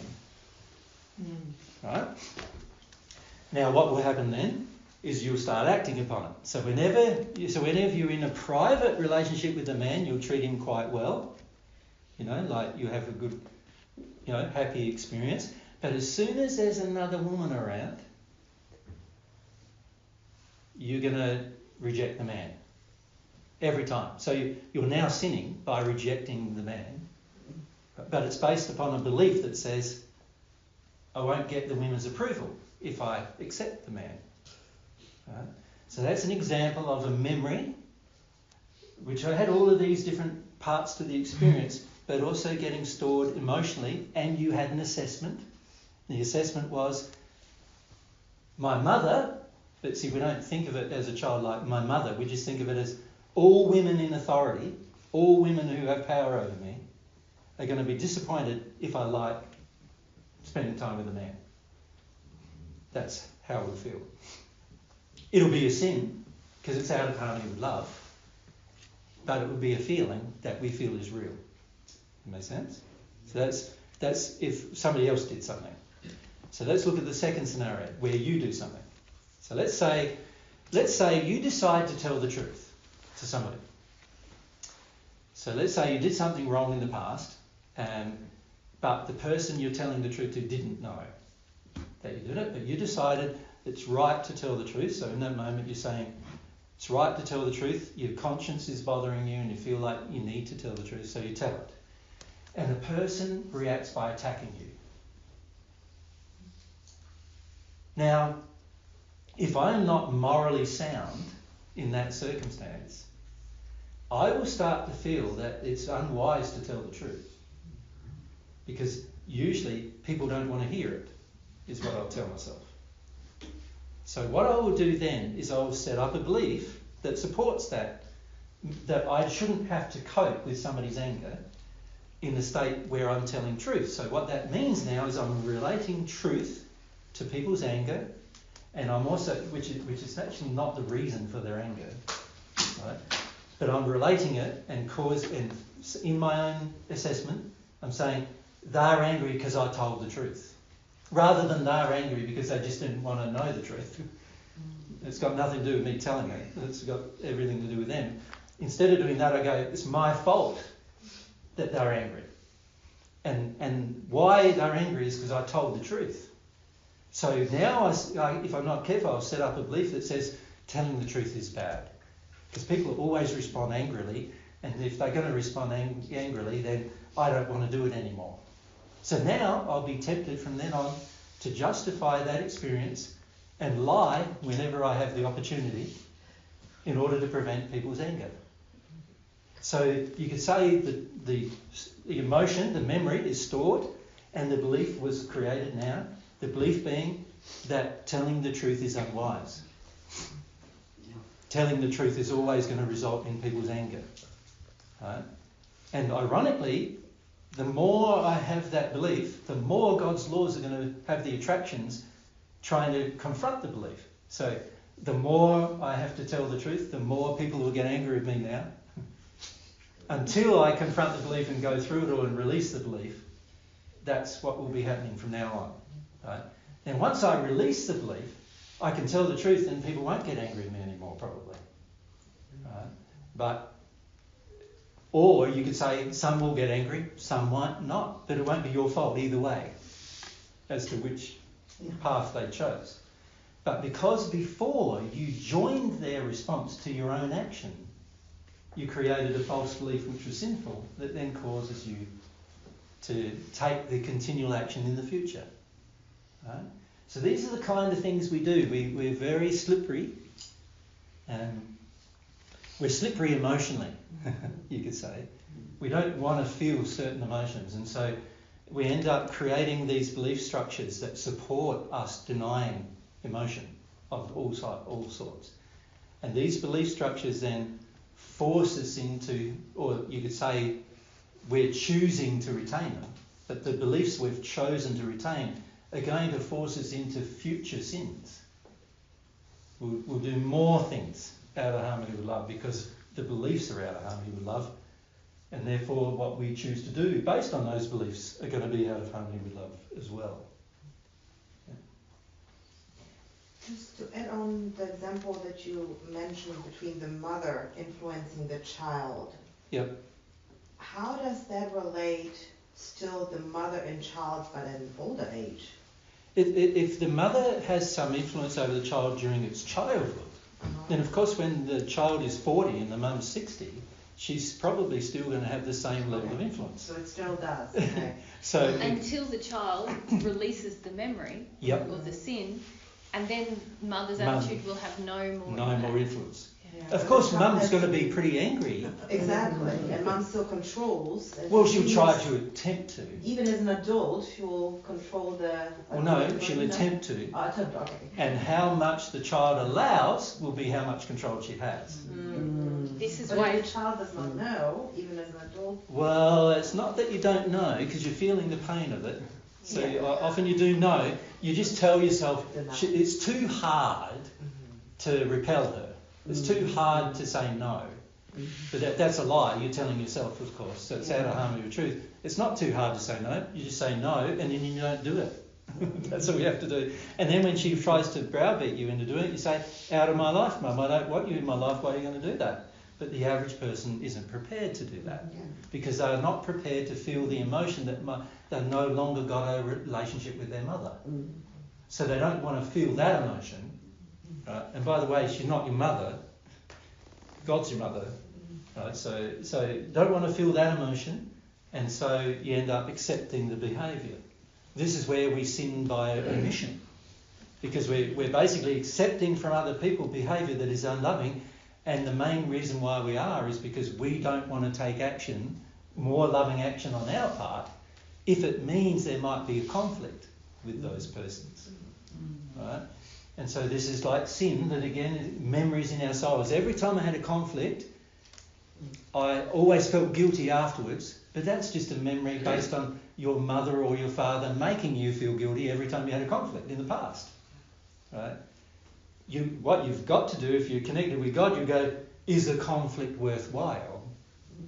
And when I say is a conflict, what I mean a disagreement, is it worthwhile? Because if it's in harmony with love, then the conflict must be had.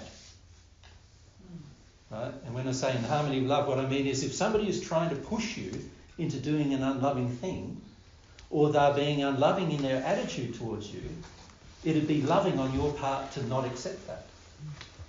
And to actually raise that, and if they continue their behaviour, to remove yourself from their life would be a wise course and a loving course of action.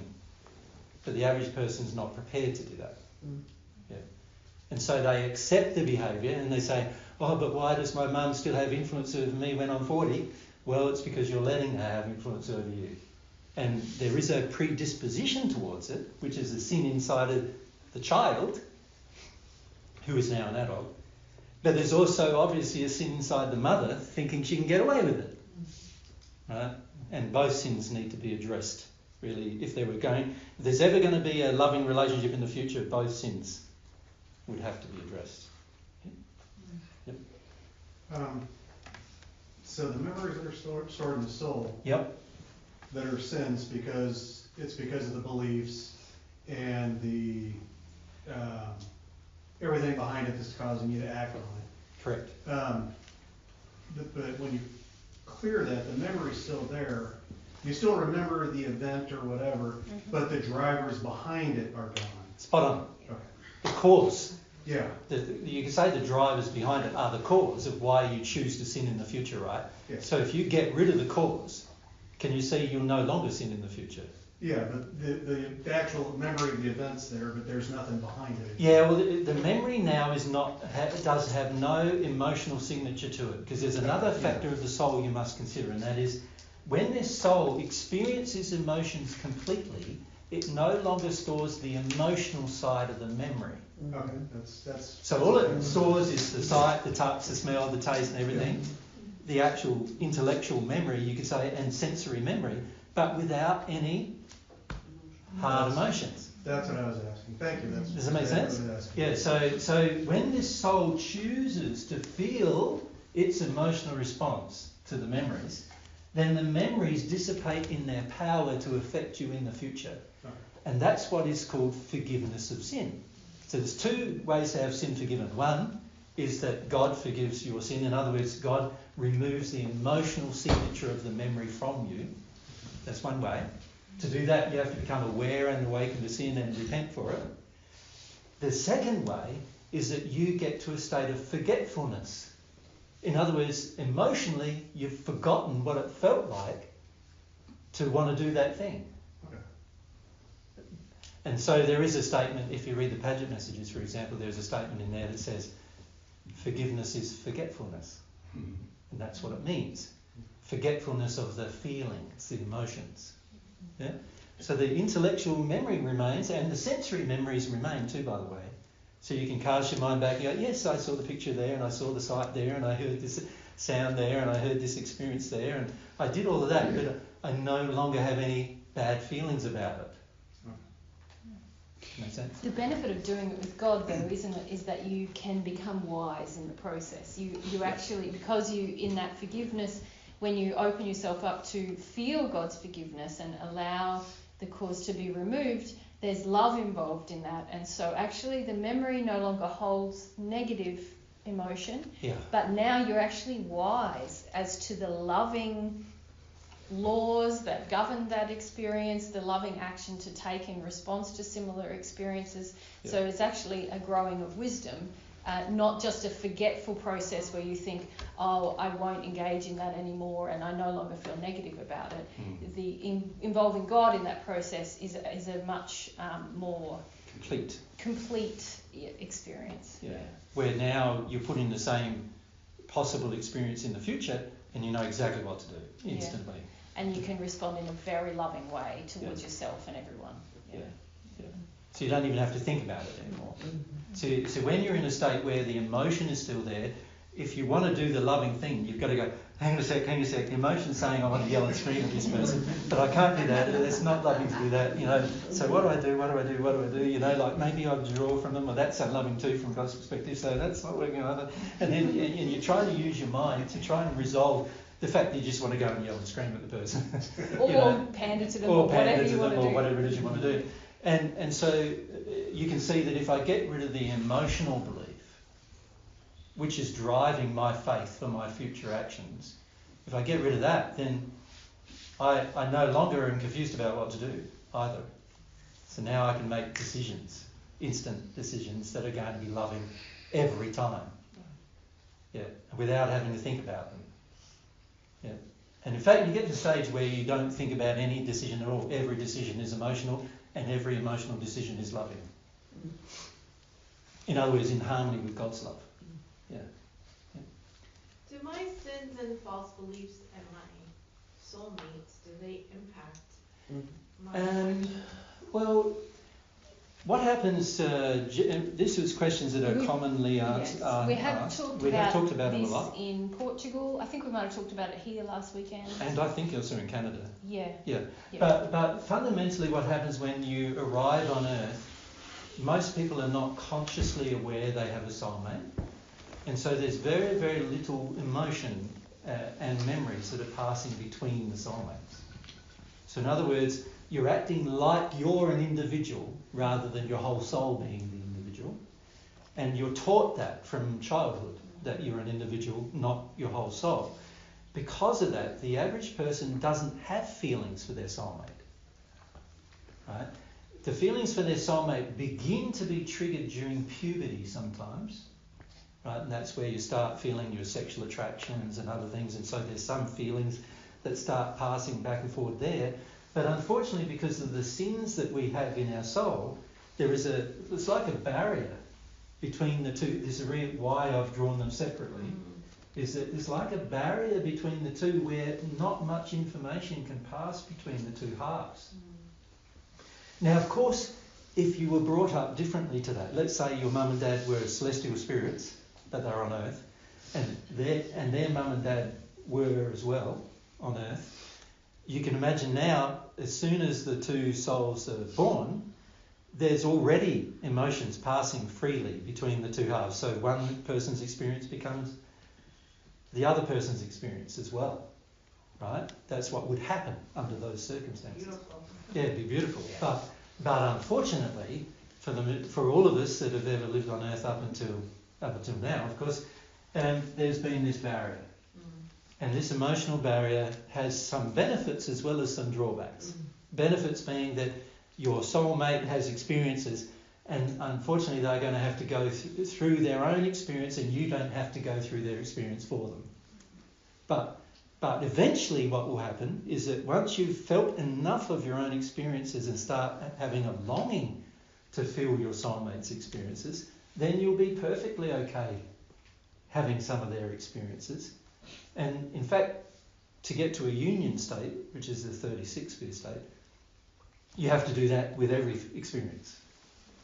That's how you get to the union state.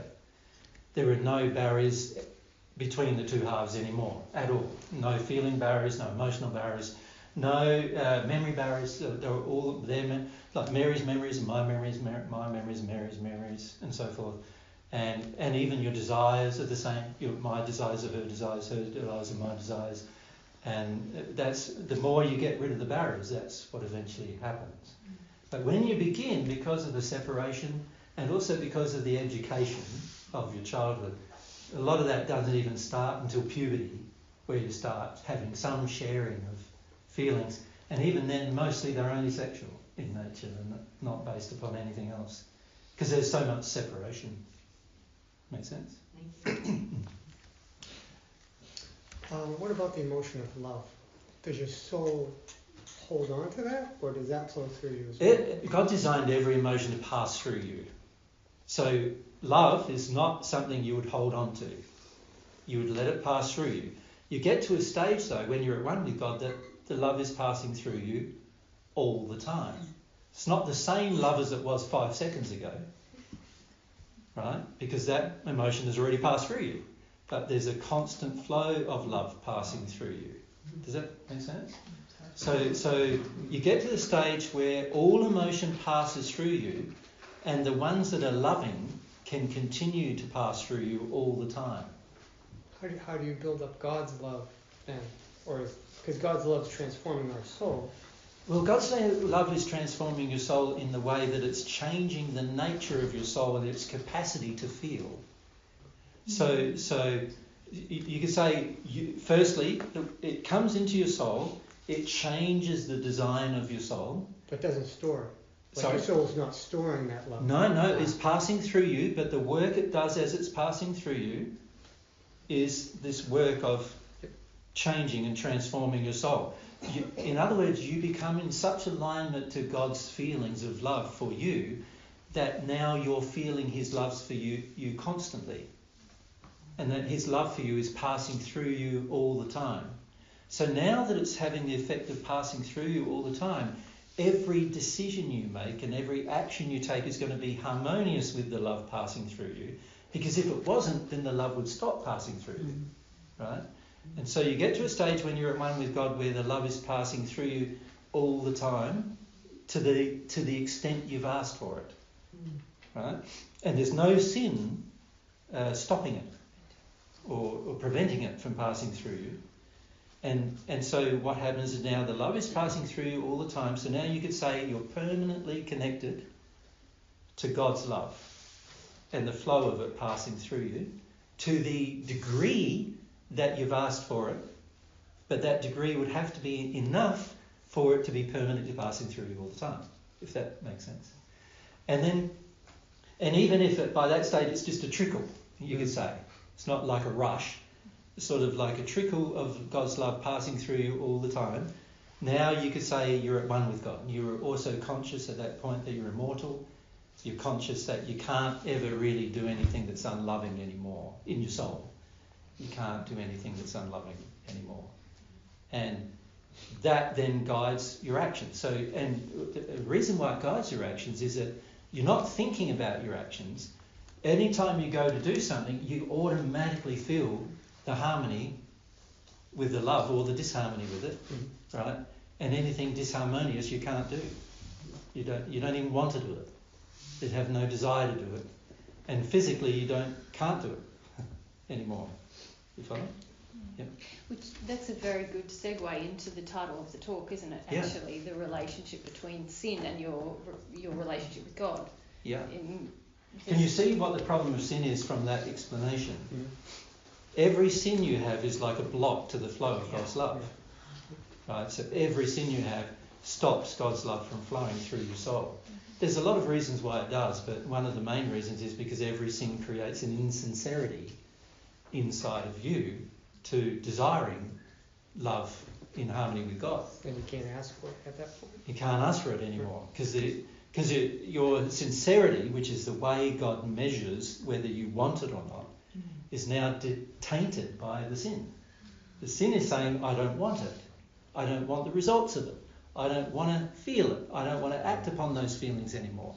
I want to do what I want, what my sin wants. I want to do that. And so the problem with the sin is it creates a state of insincerity. It stops the flow of God's love into your soul, not because God wants to stop it, but because your sin stops it. It's an expression of your will. Correct. For something other than God's love. Yeah. I feel it like. Yeah, exactly. It's like that. It's like, go away. Go away. Yeah. I don't want you. I want this. I want this. I don't want that. Yeah. I want to do this. If I have that, then I won't want to do this, but I want this. So I want the sin. I really want that. I want the sin. I really want the sin. So I want to do that, and if I get some of the love, I won't want to do it anymore. I don't want that. I want to keep doing this. And that's why the sin inside of you is such an important thing to look at for your relationship with God, because without you looking at it, what you're going to keep doing is you're going to fool yourself by asking for God's love, but you're not asking, because the sin is saying, I'm not sincere about it, I want my sin. Yeah? And so the relationship with God, you need to first become aware of the sin to realise, this is why I'm not receiving God's love. Mm-hmm. The sin is saying, I want that rather than that. The sin demands that it wants what it wants. It wants to keep the error. And unless I'm prepared to become aware of it to the point where I awaken and then repent for it, then I'm going to stay in that state for the rest of my existence unless I get rid of some of the sin. And you could say in the end, the sins really create a sin against the Holy Spirit. The Holy Spirit being the conduit via which the love flows. So while I'm rejecting the love, and I'm not rejecting it intellectually, I'm rejecting it, my beliefs and my memories and my desire to sin is rejecting it, right? And my sin, the feelings that I have to sin, are rejecting the love. So I can think that I'm asking God for love, but actually my feelings are saying I don't want it. And what God responds to is your soul, not your mind. So he's responding to the feelings you have, which are, I don't want it. I want to keep sinning. Yeah. And it's specific to each sin. So you can receive love on one topic, let's say, because you've awakened to it. Where you become repentant for that particular sin. Yes, of course. And God's love can come to a degree. And then also remove the cause as to why you just wanted to do that thing. So God's love can do that. Yeah. But then if you've got other sins you want to continue, then of course now God's love can't flow again. You don't have to get rid of all your sins in order to receive God's love. No, but you need to be prepared to get at least rid of one each time. Yeah, that's what I mean, right? You can pick them off. And this is why a person deals with the first one. Quite often the first one is a recognition that God's got love. So when we believe that God doesn't have love for us, that's a sin, right? And when we first have the recognition that God does have love for us, that's often the time that the person receives the first amount of love. But then they've got all these other sins. Now, how do they receive the next love? More love. They're going to have to deal with one more sin. Right? The first sin was being dealt with in the sense of rejecting God altogether. So that's been dealt with. Now I'm saying I want to receive some of God's love, and so I do. But now maybe what I want is God's love to come and solve my problems for me. That's a sin. So now if I'm going, I've got all these problems in my life, I want more of that love to solve my problems, that's a sin. And until I work through that sin, I'm not going to receive more. You follow? Yep. Yep. And this is why people often receive it once and then never again. Because they never deal with anything else. Yeah. And this is why we've been talking a lot, isn't it, about the spiritual principles or the beliefs and the faiths we have on a spiritual level. Because when we shift those sins, it's less... Big. Yeah, it's less like picking them off one by one. You're picking off in whole groups. Yeah, there's whole shifts in your beliefs which can really impact your relationship with God quite a lot, and then make you very sensitive to other areas where you're sinning quite quickly. So an example of that, let's say I recognise there's a physical sin, like let's say wiping my bottom with toilet paper is a physical sin, right? So we're actually sinning against God and God's principles when we do that. Right? So that's an interesting idea. We'll have to deal with that at some point. But let's say that's the sin. Let's say I do work through that by looking at the environment, the destruction to the environment, feeling about the destruction to the environment that's occurring to create my toilet paper. I look at the different options that I have, like bidet, I look at water as the solution rather than paper as my solution and so forth, and something that is replenishable and cleanable and all those kind of things. And I work through that emotionally, and I get to the point where I don't even feel like I ever want to wipe my bottom with toilet paper again. And the only time I ever do it in the future is under duress. In other words, when there's no other option. Right? So let's say that's what I've done with toilet paper. Now, that's a physical sin that I've addressed, but I might not have addressed all the economy issues that sin holds. So there's economy issues that are spiritual beliefs. In other words, where I don't understand the principle of love in economy and what economic action looks like. Now, if instead of dealing with that one little thing of wiping my bottom with toilet paper, I instead focused on dealing with the sin that I have regarding economy, that I'm prepared to do uneconomical things in lots of areas of my life. Like I'm prepared to be uneconomical with dealing with my emotions. In other words, I reason myself out of things rather than feeling myself through things. I'm prepared to do uneconomical things with my spiritual beliefs. In other words, hold on to spiritual beliefs that are not simple. In other words, that are so complicated that they make my life complicated. Right? And holding on to the issues of economy with regard to my physical actions. In other words, with the way that I use my money. I'm so it's all my money. I don't see it as flowing like water. I don't see the economy principle in that if I've got money, the best thing I can do is use it. Because if I use it, then it's going to benefit you. Right? If I store it, who's it benefiting? Not even me. It's an illusion. I've got an illusion that it's benefiting me, but it's actually stuck in some bank somewhere. And who's it actually benefiting? Whoever is the shareholders of that bank is who it's benefiting. That's it. Not even benefiting me or anybody I've chose to care about.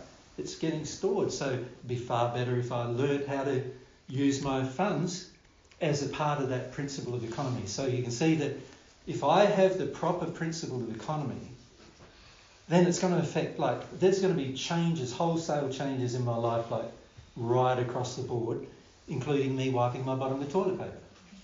Right? But it's also going to be my use of plastic, my use of, any single use item, keeping my car functioning well, so that instead of having to replace it every 5 years because I wreck it, that I don't have to replace it every 20 or 30 or 40 years.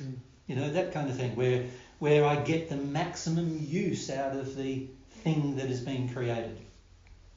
I look after my environment, look after my home, I don't let it get run down. That's all part of these principles of economy.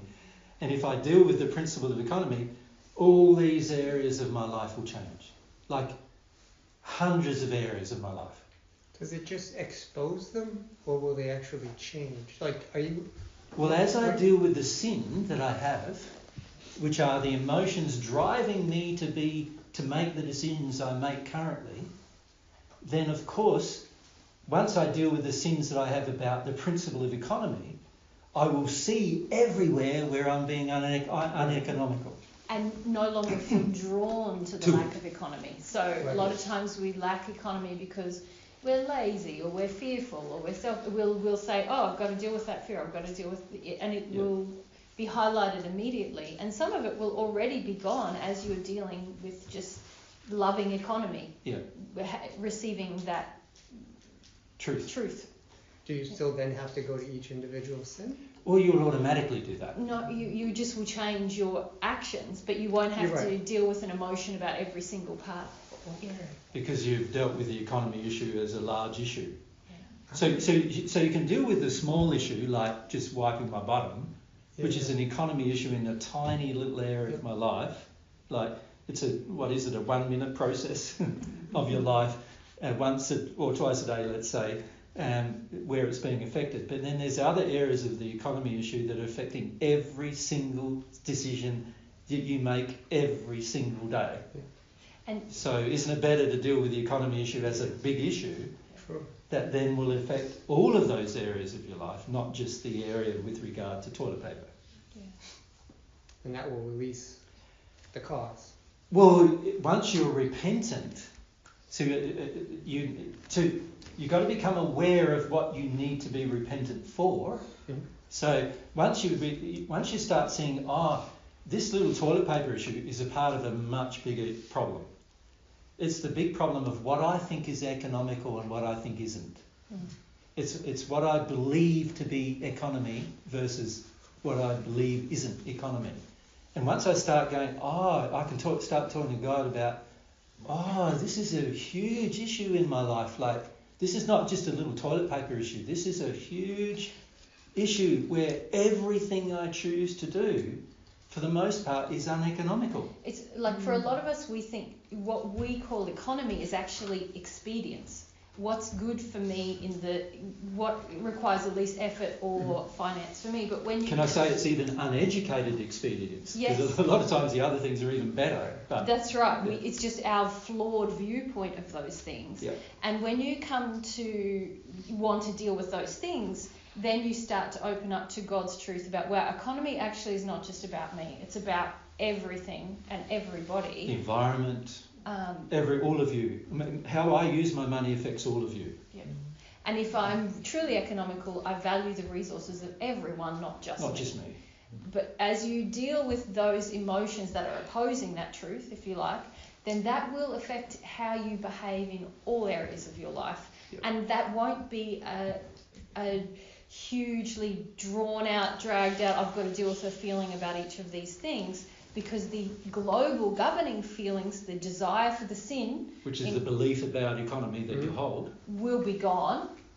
You'll have received God's truth about it if you involve God in the process, yes. and many things will change easily, and you won't have to deal with a feeling about toilet paper, or your body. You'll just notice yourself doing something and you'll think, what am I doing this for? And you'll want to change it. Yeah. You know, here I go again. I need to change that. Here I go. I need to change that. And it won't be like, a big trauma to change it. Like, because the sin is no longer in you emotionally. It's not. The only time it's traumatic to change something is when the sin's in you still. Yes. You're fighting the sin that's in you. Sin is like the desire drawing me away from the loving action. So while the sin remains, the emotional sin remains in me, I'm going to find it hard to do anything loving. And that's a trauma, isn't it? It's like, you know, like, and you get yourself into a big bind about all that.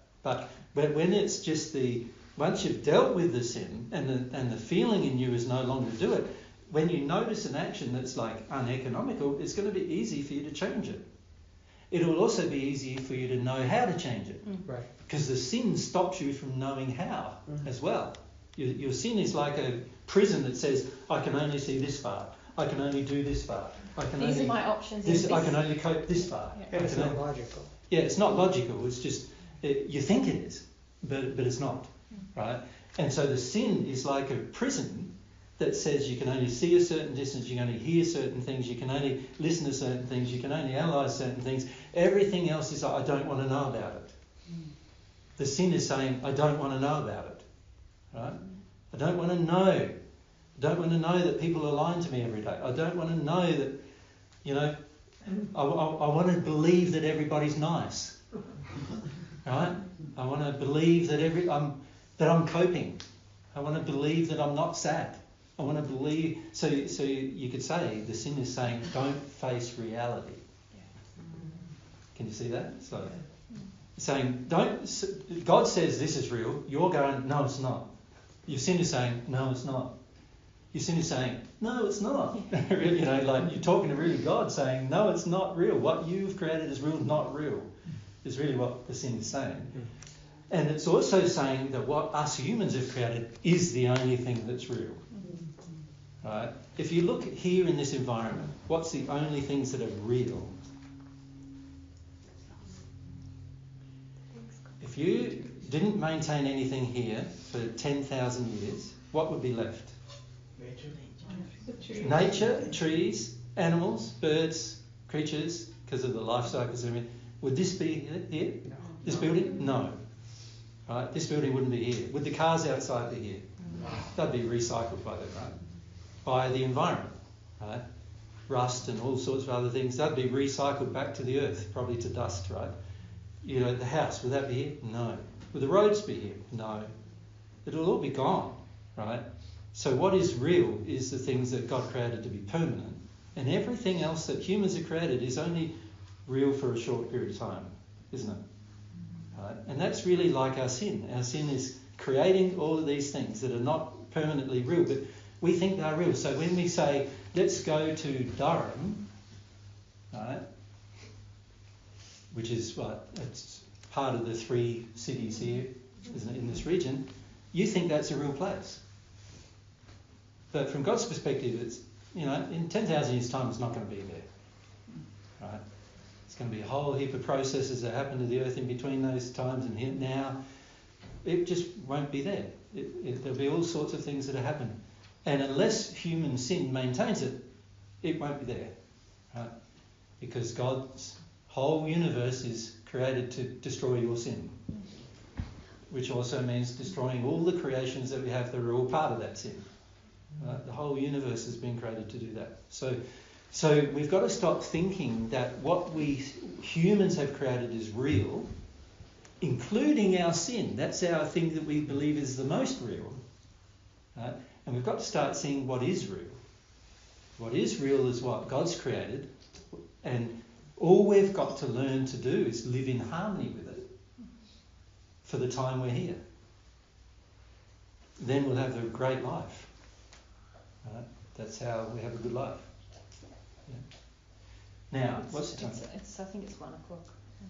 Yeah, 1:15. Okay. Now, I haven't really, because of your questions, I haven't really done the completeness of this, have we, yet? So what we'll probably do now is have a break, shall we, for half an hour, have something to eat, and when we come back, I want to focus on how we've stored in these memories and how the hierarchy, if you like, of these 4 areas of our sin. That's what I'd like to focus on a bit. And then tomorrow we can start fleshing out actual issues and where the problems begin. Does that make sense? Because what we need to learn how to do is we need to learn how to become aware of our sin in terms of the biggest ones first. Because if you can solve your biggest ones first, then the small ones sort of drop away quite easily. Yeah? But most of us take the approach with most of our emotions that we want to solve the smallest thing first. Right? And that's not good for us because it means it's going to take us a long time. And what we want to do is try to reverse that so that we can start making progress that actually is impactful on our life. Because otherwise what will be happening is you'll be listening to divine truth for the 60, 70 or 80 years you're on earth, and then you'll pass and hardly any changes being made. And that's not really what we want. We want to have it so by the time you hit the spirit world, you've made so many substantial changes, you never have to go through the hells at all, and preferably not the whole first sphere, you skip that altogether, at least that. And that's going to be a lot to do with how we deal with this sin, as to whether that's going to be a fact in our life, right? So that's what we want to do. So let's have the break. Come back at 1:45, shall we? Yeah, 1:45. 1:45.